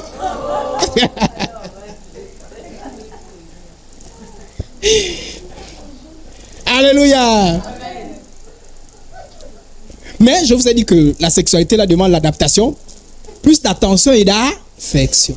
Ça compte beaucoup plus maintenant. Beaucoup plus. Donc ceux qui sont rapides là, ça ne passe plus. Parce qu'on a dit que le moteur là, il faut encore chauffer. Boum. Parce que alors tu fais boum, ça part. Et là maintenant c'est boum, boum, boum, pousser. Boum, boum, pousser. Boum, boum, 1 heure. Ah, ça a démarré. Ah, gloire à Dieu. Oh. C'est un peu pareil. Les positions doivent être adaptées. Sans commentaire. Le rythme. Toi aussi, toi qui es même matin, midi, soir, lundi, mardi, mercredi, jeudi, vendredi, samedi, dimanche. Vous connaissez les gens. Oh, c'est pas écrit là. Oh. Il y a des gens qui sont calmes. Mais si les femmes parlaient, seulement. Même la parenthèse. Bon, après aussi, il y a aussi des femmes qui demandent plus que les hommes. Donc ça arrive aussi. Donc, mais ce n'est pas le même rythme. Voilà pourquoi profitez maintenant que vous êtes jeunes pour ceux qui sont mariés. Alléluia. Amen. Parce que vous le voulez ou pas, le rythme va décliner. Pas la même chose. Parce que le jour, facilement on est un peu fébrile. On va te dire, bon, la tension c'est un peu élevée, un peu de silence aussi. Donc le temps d'adaptation là, c'est pas la même chose. Amen. On doit prendre son temps. Besoin d'un long temps de préliminaire pour stimuler le désir et l'excitation. Amen. Maintenant aussi, il y a des... Par exemple, la lubrification. Ça là, ça intervient. Vous connaissez ce que c'est, non? Vous ne connaissez pas ce qu'on appelle ce que c'est? On appelle ça les lubrifiants. Ça veut dire que si le problème de sécheresse vaginale se pose maintenant après, il faut consulter. Hein? Parce que je veux dire que ces problèmes ne se posent pas seulement forcément dans la vieillesse. On peut être jeune et avoir ces problèmes. C'est des troubles. Dans ce qu'on appelle ça des troubles. Alléluia. Voilà. Mais pour faciliter l'activité sexuelle, on peut utiliser ces produits. Donc ne soyez pas gênés. Ce n'est pas démoniaque. Ce sont des aides. Amen. Mais il y a aussi des compléments alimentaires. Il y en a beaucoup qui sont forts à l'intérieur. C'est aussi des aides. Il y a aussi des médicaments. Parce qu'on va consulter. Ah docteur, je vois que j'ai un problème d'érection. Et on donne. Il y a des médicaments qui sont un peu plus dangereux. Parce que je suis habitué. Parce que ça a des effets sur le cœur, des effets secondaires. Mais les aides aussi sont là. C'est des aides. C'est normal. C'est des aides qui sont là. C'est légitime. C'est la science que Dieu a mis. C'est légitime. Maintenant après, c'est pas Marco, tu as fait comment? Oh toi là, tu as fait comment? Non, c'est important de consulter. Et de voir des personnes averties. C'est bon? Voilà. Maintenant, après, ne tombez pas dans beaucoup de choses, parce qu'il y a beaucoup de choses comme dans des pratiques, par exemple, qui tendent vers les démons. Surtout les hommes, souvent, ils vont prendre des choses. Non, parfois, certaines choses, on va chez les Nganga, on te met des choses. Parfois, les démons peuvent intervenir. C'est-à-dire que l'érection que tu vois là, c'est plus une érection normale. C'est une érection démoniaque. À cause de toi, la femme peut être possédée, toi-même, tu es possédé. Donc, faites attention à ces choses. On n'a pas besoin de démons. On a besoin de la grâce de Dieu. Et à un moment donné, il faut accepter certaines choses, que ça peut être normal. Maintenant, après, il peut y avoir des écorces naturelles qu'on peut prendre. Maintenant, après, il faut la connaissance. Sinon, tu vas te bousiller la vie. Parce qu'il y en a beaucoup maintenant qui demandent conseil à tout le monde. Toi, c'est comment? L'écorce là. Non, là, c'est comment? J'ai bu ça. J'ai touché ça. J'ai fait ça. Ah ouais, attention à ces choses. Voilà. Parce que parfois, même chez les païens, demander des choses, n'importe comment, des recours. Attention, attention. Amen. Amen. Donc, sagesse. Sachant aussi que ce n'est pas une maladie. C'est un peu naturel. Ça ne peut pas être pareil. Ça ne peut pas être pareil. Maintenant, n'ayez pas une sexualité de vieux pendant que tu es encore jeune. Est-ce qu'on a compris? Amen. C'est-à-dire, même les vieux ont une sexualité meilleure que toi. Dis tout pour toi. J'ai lavé, j'ai fait ceci, j'ai fait ça. Non, j'ai au travail, j'ai étudié. Il y a même nous qui se cachent dans la Bible. J'ai jeûné, j'ai prié. Ah ouais. Même Dieu a dit comme si tu veux jeûner, d'abord, va demander la permission parce que tu vas dire que, mais toi, tu t'es caché et tout. Tout est raison de justification. Faites attention avec ça. Il faut l'amour, il faut la patience. L'amour qui rassure. Parce que l'autre est un peu plus attentionné. Est-ce que tu m'aimes? Regardez par exemple dans les problèmes d'érection. L'attention, le respect, la considération. Fait vite redémarrer la chose. Ça, c'est l'un des... Malgré les comprimés, l'attention, la considération va vite couvrir ce problème-là. La communication, c'est très important. Amen. Amen. Lorsqu'on a une activité sexuelle pendant la vieillesse, on se sent bien et heureux. Regardez, tu as la même poitrine. Tu te sens, les rides sont apparues, mais tu as l'impression que ton mari t'aime. Comme quand tu te jeûnes, comme le premier jour. Qui n'est pas heureuse? Et ton mari ne regarde pas la jeune fille, la jeune minette qui passe là. Ton mari te rassure. Tu sais que c'est mon mari. Même si j'entends les rumeurs là-bas, tu sais que c'est mon mari, ça rassure. Mais les femmes, pitié des femmes. Et même là, tu la fatigues déjà. Vous imaginez quand la vieillesse vient. La paix, elle va mourir vite. Criminelle, si ta femme meurt vite. Dieu a dit, on a dit qui sera témoin? Dieu. Ah oui, hein? Dieu. Alléluia. Amen. Et il y a même les hommes qui font les plans pour que les femmes meurent vite. Hein? Vice versa. Quand la femme te rassure, mon mari, peu importe. Si ça a démarré, c'est bien. Si ça n'a pas démarré, je t'aime. Tu es le prince charme. C'est vrai ça? Oui. Yeah. Malgré les rides, oui. Ça rassure. Tu es paisible. Tu sors là, tu es plus heureux que le jeune qu'on a te fait souffrir là. Tu regardes le jeune là, non, ouais, avec la vieillesse, j'aime ça épanoui. Et tu vis un peu plus longtemps. Et tu as les soucis, le mari meurt vite. Et il y a les sorcières que tuent vite les maris. Oui, il y a des sorcières comme il y a des sorciers. Il y a un autre qui prie. Pardon, meurs, tu me laisses tranquille. Parce que tu me causes plus de problèmes. La loyauté fait quoi? Je t'ai aimé quand tu étais jeune. Je t'aimerai. Dans ta faiblesse. Alléluia. Amen. Dans le meilleur, dans le pire. Je t'ai aimé quand tu étais jeune. Je t'aimerai. Même quand tu seras vieille. Les jeunes. Quand tu te maries, tu imagines ta femme, tu regardes ta femme vraiment. Miss. Tu regardes l'homme. Master, on dit master ou mister? Master, c'est ça non? Master non? Quelqu'un a dit, hein? Quelqu'un a dit, tu regardes ta femme, tu l'imagines aussi vieille. C'est du moment où tu diras, attends, complètement changé. Regardez notre photo de mariage. Tu es jeune. On a changé, non? C'est pas pareil. On a changé. Il y a des moments où j'aurai les rides comme ça. Peut-être les dents seront un peu... Ça dépend de la vieillesse. Il y a des moments... C'est l'homme que tu as aimé.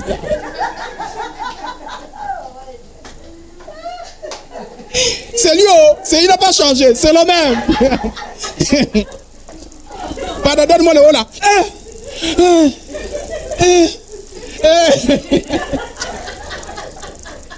C'est lui. C'est lui qui était là. Chérie, tu es quoi? Tiens. C'est lui maintenant. Alléluia. C'est la même femme qui avait vraiment une prestance. Les cheveux déjà façon. Ça a changé. Le temps change. Hein? Alléluia. Amen. Alléluia. Amen. La fidélité, c'est quoi? Tu regardes la jeunesse là-bas. Tu dis non, moi j'aime ma femme. Alléluia. Amen. Et ça rassure. Et je vous le souhaite au nom de Jésus. Et c'est ça les saints. Parce que normalement le mariage chrétien donne la paix. Et on vous a enseigné sur les types d'amour. L'amour agapé rassure. Parce que Eros, parfois il n'y a plus Eros, c'est-à-dire que la libido part. Parfois, philo, il y a un peu trop de bagarres, ça part. Qu'est-ce qui rassure? C'est agapé. Et au nom de Jésus, soyez rassurés. Remplis l'amour agapé. Jusque dans la blanche vieillesse. Et on a remarqué que ceux qui sont épanouis dans leur mariage vivent longtemps. Donc, homme, frère, je te fais réfléchir. Comment tu vas tuer la femme? Moi, j'ai décidé dans ma vie. Maintenant, je ne sais pas si c'est parfait, mais j'ai pris cette décision. J'ai dit, je peux être méchant vis-à-vis de ma femme. Malgré nos incompréhensions. Je vais l'aimer. Je vais l'aimer jusqu'à la fin. Je veux avoir la bonté. C'est ma résolution. Malgré mes faiblesses. Je veux éviter de mieux que je peux. Ne tue pas la pauvre. Aime-la. Rends-la heureuse. Alléluia. Ne sois pas égoïste. Tu vas rencontrer Chasti. J'ai inventé un nom. La fille qui s'appelle Chasti. Waouh. Regarde, elle brille. Regarde. Mais non. Tu es bon. Alléluia. Sois bon avec l'homme qui t'a épousé, qui t'a choisi. Il ne faut pas être méchante. Tu l'as aimé pendant qu'il était jeune. Continue à l'aimer. Dis même dans la vieillesse, je vais l'aimer. Il a plus. Mais ne sois pas égoïste, parce que les égoïstes te disent quoi? Ah, moi je t'aimais quand tu sentais que tu t'es. Maintenant que tu es vieux là, je t'aime plus. Maintenant que tu es vieille là, je t'aime plus. C'est l'égoïsme, c'est la déloyauté. Et la trahison vient. Ne soyez pas méchants. Parce que Dieu voit l'état de cœur. Parce que parfois, c'est là où on sent que le mariage c'est un choix. J'ai choisi. Ouais. Et puis dans l'émotion. Amen. Amen. Ne tue pas l'autre avant le temps. Ne tue pas l'autre. Ne souhaite même pas sa mort. Reste avec lui. Même s'il y a des problèmes, reste avec lui. Il faut donc prendre conscience du besoin de revoir sa vie sexuelle avant que les problèmes de vieillesse ne se présentent. Car la qualité ici va dépendre aussi ici. Voilà. Il faut donc maintenant s'y préparer pour affronter cette période avec sérénité et assurance. La bonne attitude, une bonne attitude va encourager le couple. Une mauvaise attitude, voilà pourquoi c'est un divorce. Ah non, vraiment divorce. Et je ne vous souhaite pas ça. Alléluia. Alors, la dernière partie de mon enseignement, je sors la sexualité. L'angoisse du vieillissement chez l'homme et chez la femme. Ah oui, parce que certains commencent à réfléchir. Il y a des moments où tu doutes du vieillissement. Par exemple, les jeunes là ne comprennent pas quand je parle, parce que quand ils bougent, ils se sentent jeunes. Tout en eux dit qu'ils sont jeunes. Mais il y a des moments où tout en toi dit que on monte, on descend. Tu es en train de rentrer dans la vieillesse. Même si je ne m'appelle pas la vieille, ne m'appelle pas la vieille. Qui est la vieille? Hein? Voilà. Appelle-moi. Parfois on invente les noms. Appelle-moi Yaya, Tanté, Cécile. Et puis on utilise les enfants. Devant les gens, ne m'appelle pas maman. Parce que toi, tu es trop grande. Tu appelles maman, on va dire, oh, donc elle est vieille. Oui, la vieillesse vient. Et ce qui... Tu vas te faire du mal. C'est le temps et c'est naturel. Maintenant, certains. L'enjeu, pourquoi certains sont angoissés? À cause de certaines craintes. La crainte de voir apparaître au vu de tout le monde les signes de la vieillesse. Hein, certains qui veulent le camoufler. Maintenant, après, chacun peut noircir ses cheveux. Mais si noirci, là, tu refuses la vieillesse, ça apparaît. Alléluia. Ah oui, si la vieillesse apparaît, ça. Maintenant, certains qui sont angoissés, qui ne veulent pas voir, qui veulent tout faire, crème sur crème, tout ce tu te brûles, tu fais ceci, tu fais cela. Non, tu vas vieillir. Et c'est naturel, c'est normal. Moi, quand je vois mon garçon grandir, plus il grandit, plus je réalise que non, là, je ne peux pas être pareil. Voilà. Non, plus il grandit. Moi, j'ai mes élèves que j'ai enseignés qui étaient petits comme ça, là. Mais quand je les vois, c'est des femmes mariées. Je dis, oh, c'est moi qui t'ai... Oui, monsieur. Oui, je dis, mais donc, dans ma tête, je suis jeune. Je vous avais, dans ma tête, j'ai 27 ans. Je vous dis. Dans ma tête, j'ai 27 ans. Je vous dis. Bon, maintenant, après, je vous donne un conseil. Attention, j'arrive. C'est pas parce que le corps fait les caprices que tu vas aussi vieillir vite dans ton âme. Il y a des gens qui sont plus vieux dans leur âme que leur âge. Ça, c'est un problème. Et même devant Dieu. Et je vais expliquer le problème. C'est pourquoi nous ne sommes pas découragés. Et même si notre corps s'use petit à ce qui est au fond de nous devient chaque jour. Ça, c'est un secret dans le Seigneur. Quand tu connais Jésus, vraiment, même la Bible dit que renouvelle les forces jour après jour. Tu te sens fort. Mais c'est pas seulement chez les chrétiens, chez les païens aussi, c'est pas la même dimension. Les chrétiens, une dimension supérieure, mais chez les païens, ceux qui ont encore de la vision, de l'ambition, ils sont jeunes. Remarquez bien deux personnes qui vont en retraite. On est ensemble? C'est-à-dire que les deux vont en retraite, au même moment, la même année. Celui qui va en retraite en disant, je n'ai plus rien à faire, va vite vieillir et mourir par rapport à celui qui a l'ambition. sur quelle ambition, qui pense qu'il peut encore faire quelque chose, quelle ambition. Donc, il y a des gens qui méritent. Voilà pourquoi il y a des gens qui prennent la vieillesse en un laps de temps, quand vous le regardez. Oh, mais pourquoi la vite vieillir comme ça là? Parce que ça dit que, bizarrement, ce que c'est enseigné, ça, c'est qu'ils ont dit à leur corps, à leur âme, c'est ce qu'on appelle l'horloge biologique. L'horloge biologique fonctionne en fonction de ce que tu renvoies. Tu le renvoies. Donc, si tu lui dis que Jésus a dit quoi? Tout est accompli. On est ensemble?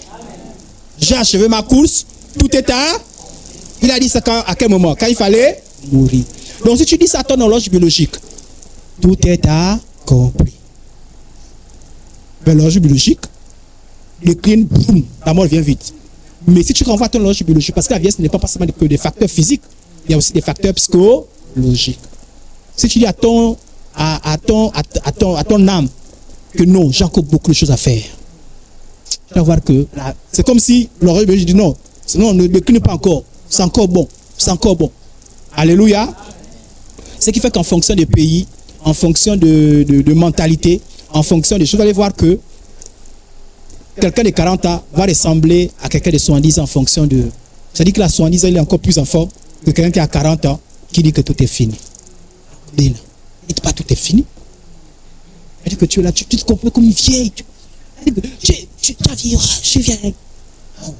Ah oui, vieille. C'est vrai, normal, c'est normal. Oui, tu vas changer, oui. Mais ne comprends pas comme une vieille. C'est-à-dire qu'on a l'impression que tu attends seulement que la mort. Il n'y a plus d'ambition, il n'y a plus de vision. Tout est tombé. Maintenant, je ne dis pas que tu devais travailler comme les jeunes. Soit tu t'es fatigué.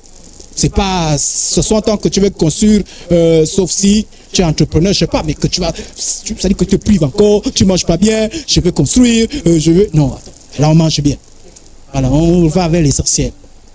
Mais quand même l'ambition. Voilà pourquoi, par exemple, les chrétiens qui ont l'ambition de servir le Seigneur, envie de faire des choses. Vous allez voir qu'ils vont maintenir leur vie par rapport à ceux qui n'ont aucune... D'abord, il y en a qui n'ont plus d'activité. Quelqu'un, vraiment qui était jeune quand il travaillait, quand il a arrêté, il n'avait que sa chambre et sa terrasse. Il sort la terrasse, il s'assoit. Il se demande, bonjour, ça va? Je n'ai pas à manger? Mange. Je suis un peu fatigué, je dors. La mort est vite arrivée. La vieillesse est vite. Ça veut dire que tu te dis qu'il n'y a plus rien à faire. Mais les gens qui sont là, non, je vais à l'église, je fais ceci, je fais cela, je fais comme ça. Je vais aller voir que la vie encore. Alléluia. Donc faites attention à ça. Donc n'ayez pas peur des signes de la vieillesse, c'est naturel. C'est naturel. Quand le pasteur Nzangi m'appelle Papa Idriss, s'il savait que dans ma tête j'ai 27 ans, et s'il a plus de 27 ans dans ma tête, je suis plus jeune que lui, s'il savait ça. Mais lui m'appelle, quand il m'appelle Papa, je dis, bah, il a raison de m'appeler Papa. C'est quand physiquement je suis quand même Papa quand même. Mais c'est bizarre, je me regarde au visage, je me regarde au miroir, mais j'ai l'impression que je n'ai pas beaucoup changé. Je vous dis, je n'ai pas beaucoup changé. Je vous dis sincèrement, j'ai 27 ans. Donc si un jour vous me dites joyeux anniversaire, vous me dites 27 ans, je vous bénis. C'est pourquoi, alors je dis ça. Il nous donne la force à... Ah, je vous ai dit le verset là. Il donne la force à celui qui est fatigué. Et il augmente la vigueur de celui qui est tombé en défaillance. Il donne la vigueur. Et c'est là le secret. La crainte de perdre l'autonomie. Lui, je déclare, c'est la vérité. Quand tu étais jeune, tu attachais toi-même la ceinture. Ça bouge. Tu fais comme ça. Maintenant, quand la vieillesse vient, et tu allais où tu voulais. Mais quand tu seras vieux, tu étendras les bras, un autre attachera ta ceinture et te mènera où tu ne voudras pas aller. Ça dit que c'est que je pars d'abord chez le boutiquier. Tu as besoin de lui pour aller. Tu es obligé de partir d'abord. Ça ne dépend plus de toi. Alléluia. La dernière fois, j'ai vu une vieille qui rentre dans un taxi. Elle faisait Je dis, moi aussi je vais dire comme ça là un jour. Oui. Et un jour, tu constateras que avant tu faisais le... Je vous ai dit que j'ai 27 ans. Regardez, remarquez bien. Ça, c'est pas un homme de 27 ans qui est là, qui bouge là. Mais vient un temps où ce sera... C'est pas un jour, hein. Et pas 2 jours. C'est presque tout le temps comme ça là. C'est-à-dire que le jour que tu as fait comme ça là, c'est vraiment un miracle. Ça fait de l'autonomie. Mais c'est normal. Alléluia. C'est normal. Et il faut préparer aussi ces temps-là. La crainte de l'inutilité. Oui. Parce que pendant que tu es là, madame, au bureau, vous venez, s'il vous plaît, monsieur, les élèves sont là. Mais un jour, on te dira, arrête le travail. Et nous voulons trouver au travail, toi tu es là. Tu ne fais plus rien. Il n'y a plus rien. Bon, à l'église aussi, on a encore besoin de toi. Voilà. Il y en a d'autres, ceux qui prennent la retraite, là, c'est là qui sont vraiment mal. Mais tu as l'impression qu'on n'a plus trop besoin de toi. Tu es comme inutile. Et voilà pourquoi il faut comprendre les gens qui sont dans cette phase-là. Moi, j'ai vu les personnes un peu de troisième âge parfois pleurer. Hein. Ça dit que si tu l'as... Voilà pourquoi, normalement, il faut les comprendre. Nos papas, si tu ne l'as pas appelé, il est en crise. Il faut l'appeler. Ça fait une semaine, tu ne m'as pas appelé. Vous m'abandonnez. Non, comment? Une maman comme ça, je te... Oui, parce que c'est un peu inutile. Elle se sent délaissée. Elle ne parle plus. Donc parfois, ça n'a pas compris ça. Si elle ne s'est pas préparée à ça, ça devient une crise chez elle. Elle se sent inutile. Il y a des gens qui n'aiment pas se sentir inutile. C'est toujours en activité. Je me disais, c'est aux anciens de parler, c'est aux gens âgés d'enseigner la sagesse. Oui, quand on est vieux, on s'adapte aussi. On s'adapte. Avant, on pratiquait. Maintenant, on ne pratique pas, on enseigne. Les enfants, on prépare comme ça. Tu ne peux pas passer, on fait comme ça. Parce que tu enseignes. Par exemple, nous qui avons beaucoup enseigné sur le plan civil, je ne sais pas comment il faut dire ça, ben, on aime parfois être conseiller des gens, on veut encadrer. Parce qu'on a beaucoup donné. On a essayé toutes les stratégies. Après, on veut ça me dire, on fait comme ça, on fait comme ça, on fait comme ça, on fait comme ça. Ceux qui sont infirmiers veulent déjà dire, bon, jeune, on fait la piqûre, on fait comme ça, la perfusion. On n'a plus besoin. Non, parce que nous suivons la perfusion, je la faisais, mais les yeux aussi. Tu as envie de bien me la baiser les yeux. Et on m'a donné. Voilà pourquoi chez les autres, on comprend ça. Chez les Noirs, on ne comprend pas ça. Tu n'as pas prendre une maman de 60 ans qui n'est pas. Parce qu'on a dit la retraite, mais 65 ans. Tu demandes de faire la perfusion comme un jeune de 30 ans. La vue, même au niveau de la vue, ce n'est pas pareil. Elle peut encadrer. Elle peut enseigner son expérience, mais plus pratiquer comme le jeu. Parce qu'il y a des facteurs qui ne gagnent plus. De même dire aux jeunes femmes âgées de se conduire en personne qui mène une vie sainte. Elles doivent éviter les propos malveillants et ne pas être esclaves du vin. Qu'elles donnent de bons conseils. On dit, elles donnent quoi? Communiquent l'expérience. Il y a aussi la crainte de la mort. Les jeunes, tu parles de la mort, mais ils ont raison. Parce qu'à leur échelle, la mort est loin, sauf accident. Mais chez toi, accident pas accident. Il y a un pasteur qui a dit, tous ceux qui ont 60 ans, levez la main. Il a dit prophétie. En fait, il l'a mis pour dire qu'il n'y a pas besoin de prophétie. Avant 40 ans, beaucoup d'entre vous, plus la moitié va mourir. Est-ce que c'est faux? 60 ans, 40, ça fait combien? Ce n'est pas tout le monde qui attend 100 ans. Donc la probabilité que plus la moitié meure, elle est grande. Oui. Plus tu vieillis, plus tu approches de la mort. Oui. Et même tes problèmes de santé te montrent ça. C'est-à-dire que le cœur, oh ceci, oh cela, fuite urinaire, oh, ça te dit bientôt, tout ton corps va te lâcher. C'est la vérité. Et il y en a d'autres qui ont peur de ça. Je vous ai dit qu'en Europe, par exemple, on a constaté, bon, ils font des statistiques pour tout. Ici, on ne connaît même pas. Par exemple, les statistiques montrent que beaucoup qui sont dans le troisième âge font la dépression. Surtout lorsqu'ils se sont beaucoup enrichis. C'est-à-dire quand ils regardent sa voiture, ils regardent sa maison, ils regardent tout ce qu'il a investi. Il dit quoi? Je vais abandonner ça. C'est-à-dire que tu regardes ta femme, tu dis, si je meurs avant, quelqu'un d'autre peut prendre ma femme. Tu sens qu'il se peut que tu meurs. Si tu meurs avant, quelqu'un d'autre peut prendre le mari. Oui, ce n'est plus un dogme. La mort est une réalité. Et d'ailleurs, pour te rappeler, je dois dire que tu prends la photo, tel est mort, on t'annonce. Oh, mais ça avec qui tu as travaillé là, il est mort. Ce n'est pas l'accident, la vieillesse aussi. Oui, il est mort parce qu'il était vieux, c'est normal. Il y a les maladies, la vieillesse. Maintenant, il ne faut pas accepter, il ne faut pas payer ces maladies. Amen. La beauté va partir. Ça, j'avais en parlé de ça. Vous qui ne savez pas ce qui arrivera demain, car qu'est-ce que votre vie? Vous êtes une vapeur qui paraît pour un peu de temps et qui ensuite disparaît. Les jeunes, il y a des jeunes parfois qui sont très fiers de leur beauté. Je me sens bien. Il y a des moments, il n'y a plus la beauté. Cheveux blancs, rides, il n'y a plus ça. Je me sens costaud, robuste. Il n'y a plus ça. Et là, tu es conscient. C'est-à-dire que ça, tout en toi dit que ça, tu comprends, vanité de vanité. Vanité de vanité. Tu constates beaucoup les problèmes. Je vous ai parlé des fuites urinaires. Ça n'arrive pas qu'aux femmes, même chez les hommes. Surtout quand vient l'histoire de prostate là. les fuites urinaires et ceux qui sont dans la santé. Les sondes. On commence à mettre les sondes. Oh, le cœur, on te met les... Comment on appelle ça? Pour aider le cœur. On te met des trucs pour aider. Tout, c'est pour toi, c'est aider. On comprimé. Il y a même des comprimés. Ça dit que parfois, tu as... Maintenant, d'autres, ceux qui ont de mauvaises vieillesses, parfois, tu as des stocks de comprimés que tu dois boire chaque matin. Il y a d'autres tensions, chaque jour. Tension. Ça, à la vieillesse, la probabilité est un peu plus grande. Donc, il y a des choses. Ça dit que tu comprends que la vie, c'est vanité de vanité. Vanité de vanité. Là où se trouve la fierté des autres. Là où la jeune fille dit, qui? Moi, Jésus, c'est qui? Toi, là, tu sais que tu vas bientôt tout à bande. Alléluia. En Christ, la personne âgée est libérée de la peur de mourir. Car il sait que celle-ci n'est pas la fin de toute chose, mais n'est qu'un passage vers la félicité éternelle. Oui, c'est là où, quand tu... Mais c'est bizarre, on remarque que beaucoup de chrétiens ont l'angoisse de mourir. Et qu'ils ont l'impression que la pensée mourir fait peur. Mais quand tu es un chrétien qui attache la parole de Dieu, mourir c'est quoi?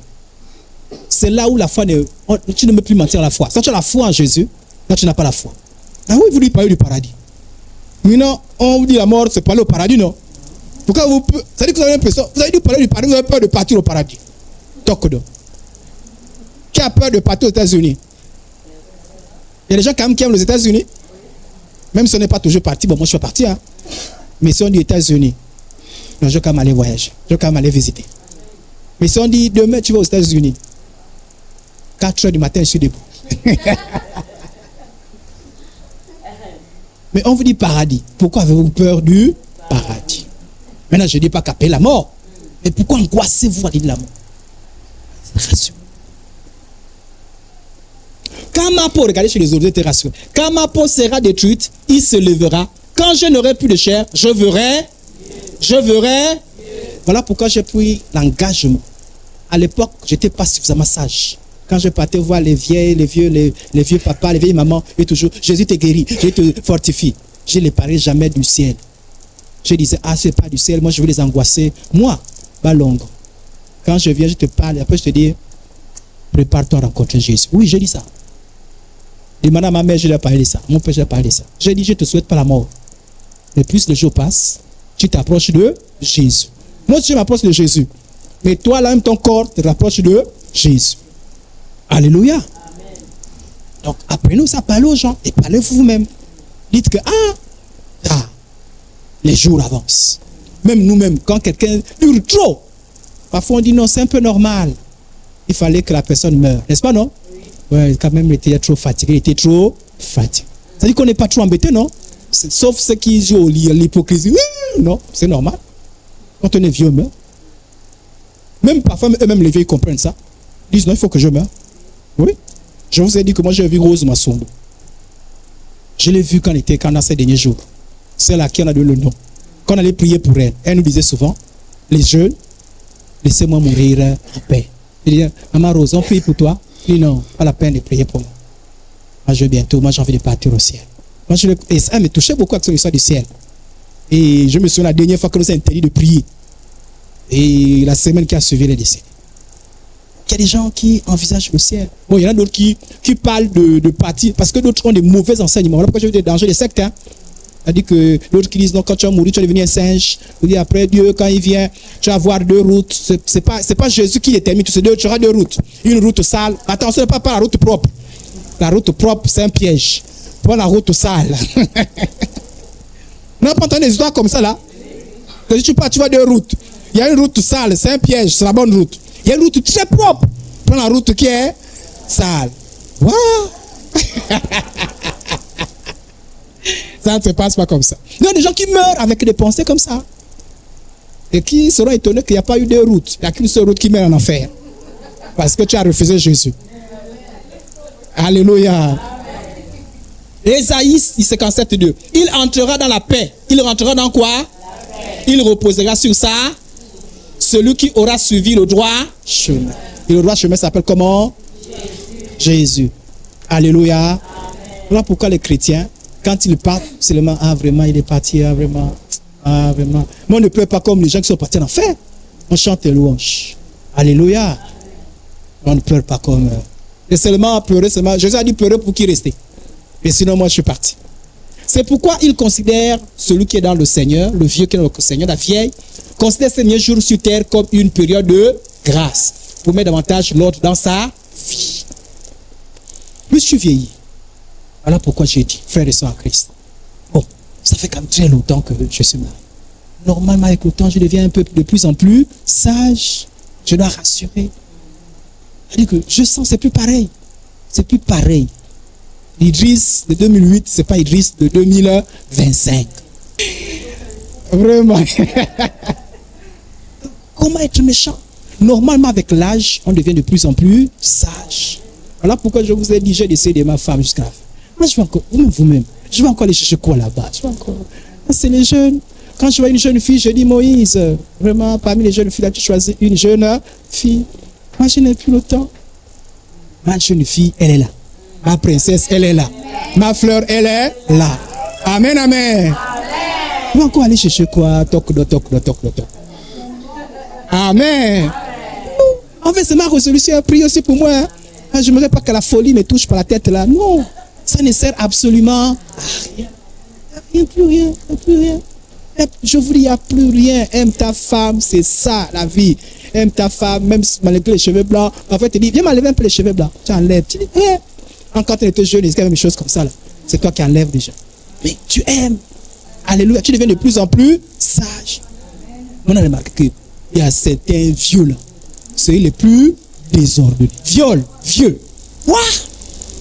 Un papa qui viole. Abonné. La Bible dit, désormais c'est lui qui vous dirigera, car moi je suis maintenant vieux. Voilà quelqu'un qui est sage. Il dit, regarde, moi je suis vieux, il y a des choses que je peux faire. Et user. Mes fils sont des sages. Même quand vous regardez les enfants. Et même quand tu vas t'adulte, il y a des bagarres qu'on ne fait plus. N'est-ce pas, non? Il y a des bagarres des enfants, non? Il y a des bagarres qu'on ne fait plus. Voilà. Et il y a aussi des choses qu'on supporte facilement aussi. Et moi tu dis que non, l'homme parle beaucoup. Ah, ils disent pas, là, habitué déjà. C'est bien, non? Ah, ils ne blâment pas, non? Mais toi, tu es encore au stade. Tu blagues, moi je pars. Je pars chez mes parents. Ah ouais. À ton âge, tu as encore l'histoire de partir chez les parents. Tu as encore le temps pour ça? Est-ce que tu as encore le temps pour ça? Pause. Sois en paix. Sois tranquille. Tranquille. Je suis sage. Je n'ai plus le temps pour ça. Alléluia. Amen. Mais moi, je vais trouver un homme qui va m'entretenir. Ah ouais. Je vais trouver une femme. Ah ouais, pause. Et puis les femmes qui te prennent vieux là, les jeunes filles là, c'est pas parce que tu aimes, c'est ton argent. Et les jeunes filles là aiment les papis. Parce que si elle est ma boule, ce sont les papis. Bon, dans ton cœur, tu as 27 ans. Mais elles savent que tu es papy. Alléluia. Comme vous, je vous ai dirigé depuis ma jeunesse. Jusqu'à ce jour. C'est pourquoi je me tiens devant vous en présence du Seigneur. Plus tu vieillis, plus tu as la conscience du Seigneur. Et le Seigneur te pose au cœur. Tu ne peux pas être agité encore. Tu poses le cœur. Jésus. Fais ce que tu veux, mais moi c'est Jésus. Alléluia. En présence du Seigneur et du roi, qu'il a choisi, porter. Et voilà quelqu'un qui fait. Regardez ce qu'il dit. Il dit ceci, écoutez bien. Moi j'ai beaucoup aimé là. Il dit, portez vos accusations. Il dit, autrement dit, des accusations contre moi, dites-le maintenant. Portez vos accusations contre moi, si vous en avez. Ai-je volé le bœuf de quelqu'un, ou l'âne de quelqu'un? Ai-je exploité quelqu'un, ou causé du tort à quelqu'un? Ai-je accepté un cadeau de quelqu'un pour fermer les yeux sur ses ajustements? Ça veut dire que j'ai corrompu quelqu'un. Si c'est le cas, je vous rendrai ce que je vous ai pris. Autrement dit, je vous demande pardon. À un moment donné, il faut la paix. Et quand plus tu avances en âge, tu évites les problèmes. Mais des gens, tu donnes des problèmes. Tu as des problèmes à tout le monde. Sois en paix. Bon, mes derniers jours, ceux qui n'ont pas la culture, la paix, ceux qui me trouvent l'agitation. Moi, j'ai pris la décision, madame ma femme. J'évite trop les problèmes. Non, je préfère la paix. Oui. Tout ce qui est problème, je dis pas. Moi, tout ce qui est problème, Oh, déjà, mon corps me fait les caprices. J'ai encore des problèmes, genre attention, j'ai avoir estomac. J'ai même normal, même là, parfois même, refus gastrique. Refus gastrique. Mais vous imaginez, donc vous imaginez un peu avec l'âge, un moment, non. Alléluia. Voilà pourquoi je dis, laissez les petits enfants. Moi, un jour, on allait visiter une vieille maman qui a eu la retraite et qui a estimé qu'elle n'a pas été suffisamment sage pour préparer sa retraite. Donc, elle est repartie travailler. Elle a eu un petit travail pour essayer d'arrondir la fin du mois. Mais vous savez ce qu'elle a fait? Quand on est arrivé, il y avait au moins près de 6 à 7 enfants. Donc, quand elle arrive, quand elle finit de faire son petit boulot, elle faisait des petits boulots. Donc, quand elle arrive, elle doit laver, elle doit nettoyer. Donc, que faisaient ces enfants? Quand les enfants déposent, fait les enfants. Elle est fatiguée. On est arrivé autour de 21h. Elle était épuisée. Pas par le petit chose qu'elle faisait. À cause des petits enfants. On a dit, mais toi aussi, à ton âge. Quand à un certain âge, le peu d'argent que tu as, tu voyages un peu, tu te soignes bien, tu manges bien, et tu vas vers l'essentiel. Amen. Mais tu es encore...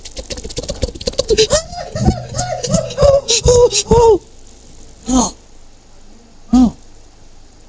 Si Jésus n'est pas revenu, Moïse s'est marié. J'ai dit, amène-moi l'enfant pour les vacances. Mais gardez. Non, j'ai gardé Moïse. Moïse m'a fait les nuits blanches.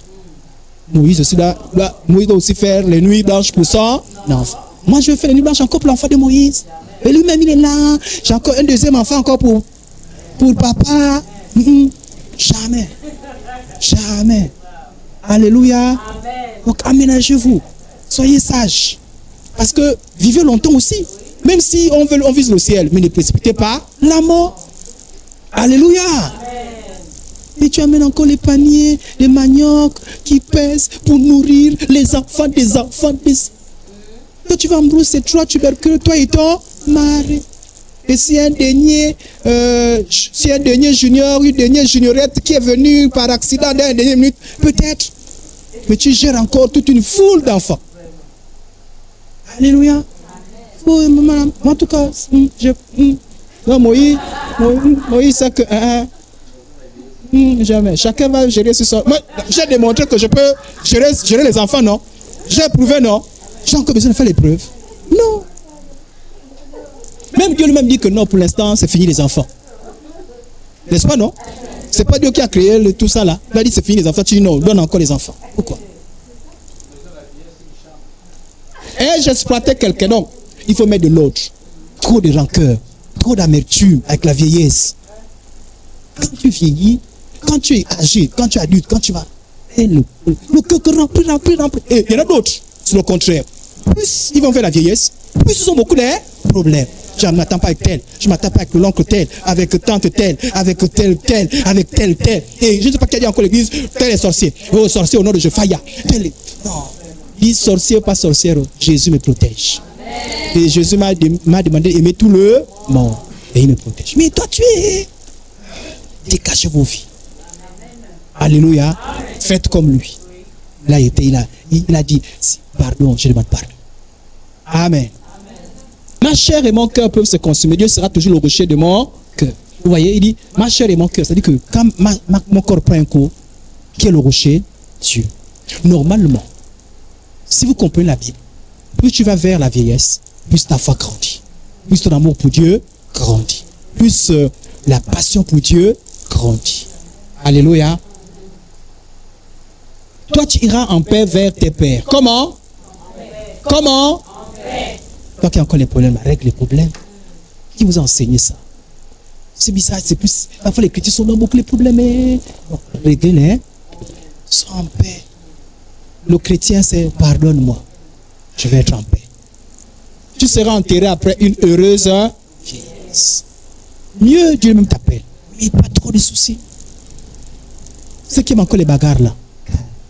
Là, j'avance. Le chrétien avancé en âge est affranchi de toutes ses craintes par sa foi en Jésus-Christ, par son attachement à la parole, sainte parole. J'ai été jeune et maintenant je suis vieux. Genèse 16, 31, les cheveux blancs. Les cheveux blancs sont une parure qui couronne celui qui a suivi les traces de la justice. une couronne. Pourquoi? Parce qu'on sait que tu as eu beaucoup d'expérience, tu as appris beaucoup de choses. Maintenant, tu veux partager la sagesse. Mais d'autres, les cheveux blancs, c'est une folie. Que pour nous, cela soit une sagesse. La fierté des jeunes gens, c'est leur force. Et ça, c'est vrai. Mais l'honneur des vieillards, c'est quoi? Leurs cheveux blancs. Symbole de sagesse, d'expérience. Amen. Levez-vous devant une personne. Voilà pourquoi on demande de respecter les personnes âgées. Et ça, c'est vrai. Hein? Respecter les personnes âgées. Soyez bons avec les parents âgés. Soyez bons. Comprenez-les. Excusez-les. Vraiment aimez-les. Bien vieillir, c'est vivre dans la foi au Seigneur Jésus. C'est aussi avoir un but. Quand on est vieux, ça ne veut pas dire qu'on arrête tout. Ceux qui disent, bientôt je vais tout arrêter. C'est le contraire. Adaptez-vous. Voyez vos visions. Ce n'est pas la même. Là où je saute quand je crie, bientôt, je n'ai plus la force de crier. Donc je veux revoir ma manière de prêcher. Bientôt on me dit, ah Idriss, calme, tu as plus la. Alléluia. Mais tu as quand même une vision. Une vision remplie de sagesse. Moi, je des conseils. Il y a un âge où on n'est plus trop dans les projets qui. Comment quelqu'un. Bon, allez, tu es retraité, tu as encore le bas crédit à la retraite. Vraiment, je prie Dieu que je ne rentre pas dans les crédits. Parce que l'argent à la retraite, là, c'est pour que tu manges, tu te soignes.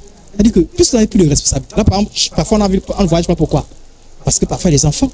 Parce que, mais là, tu pars, vous partez 2 semaines, vous voyez là, vous racontez vos histoires, voilà.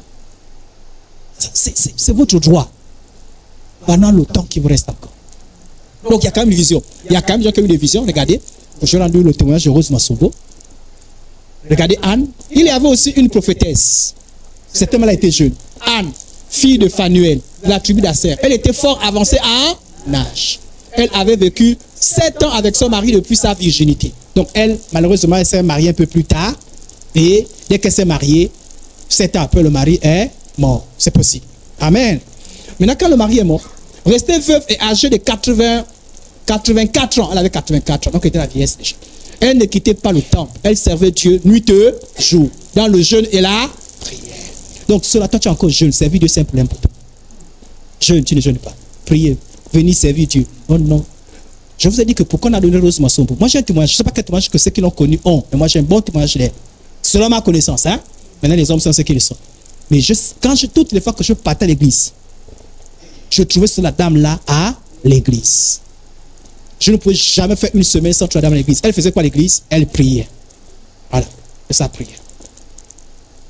Et quand elle venait, moi, elle m'avait conseillé. Quand elle venait, elle nous conseillait. Les petits, elle vient nous voir. Elle dit, mais j'aime les petits qui servent au Seigneur. Elle nous donnait ses petits comme ça, sa manière. Les jeunes, comme ça. Mais elle était très âgée. Et comme elle a marqué l'église dans son âge avancé, quand on a voulu lui donner le nom, on a dit, pourquoi vous cherchez? Rose Massobo. C'est ce qu'on appelle la mémoire de quelqu'un. À la mémoire de quelqu'un. Quand vous êtes dans le Seigneur, votre nom est vraiment une mémoire. Quand on dit Idriss, ah oui, Idriss. Voilà. Dans sa jeunesse, on a vu. Âge adulte, on a vu. Dans sa vieillesse, on a vu. Il y a des gens qui vont tout gaspiller. Par exemple, les papas que je veux dire qui ont divorcé, qui ont chassé les femmes. Du coup, je ne vois pas vraiment la confusion. Je les ai vus adultes, c'était bien, mais vieux, ils ont tout gaspillé. Donc, ne soyez pas comme ça. Donc, ici, mon point, c'est que même dans la vieillesse, on sert le Seigneur. Mais parfois, tu es jeune. Non, même si le pied, la main fait un peu mal à la tête, sert le Seigneur. Alléluia. Parce que Anne, elle était avancée en âge, mais elle était prophétesse, elle priait. Jusqu'à ce qu'au point que Dieu l'a fait une promesse. Il a dit, avant de mourir, tu vas voir Jésus. Dieu l'avait parlé dans sa vieillesse. Dieu parle même aux vieux ou aux vieilles. Même les vieux et les vieilles ont les dons spirituels. Aucun jeune n'avait eu cette révélation. Les deux qui ont eu la révélation, il y avait lui et il y avait aussi un certain Siméon. Les deux étaient vieux. Et leur caractéristique, c'est qu'ils étaient attachés au temple. Alléluia. Donc, mais beaucoup de chrétiens qui ne comprennent pas les choses du Seigneur, plus ils vieillissent, plus ils n'ont que les projets païens. Quand je vais vieillir, je vais aller aux États-Unis, je vais faire ceci. Rien de Dieu. Il n'y a rien de Dieu. C'est comme s'il disait, je prends la retraite dans les choses de Dieu. Non, vous voyez là vraiment, les choses de Dieu. Dieu renouvelle les forces.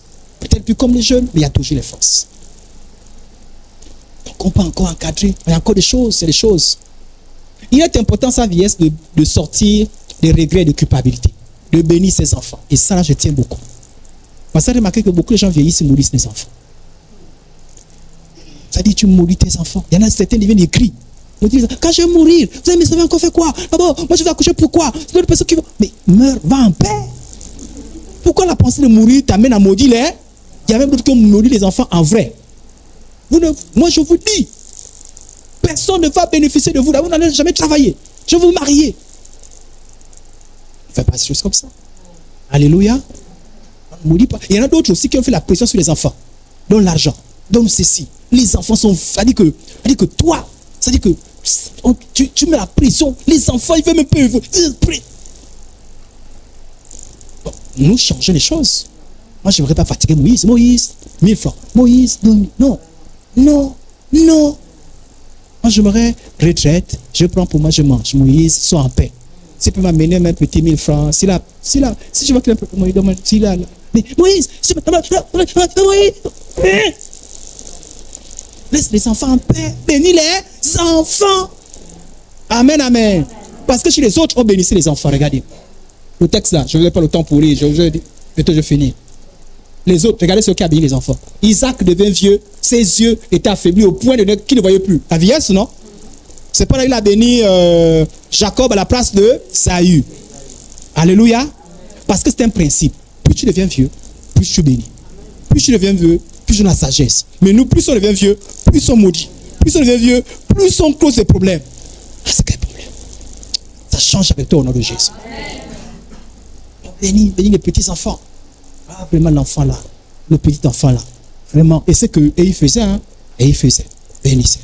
Que la vieillesse soit pour un âge de sagesse. Et j'en ai fini au nom de Jésus. Alléluia. Est-ce qu'on peut acclamer Jésus? Est-ce qu'on peut prier un peu? Rendre grâce au Seigneur pour cet enseignement. C'est que tu as retenu, retiens cela. Donne la sagesse pour toi-même, pour les autres. Prie, adresse-toi à ton Dieu, à notre Dieu. Prions tous ensemble.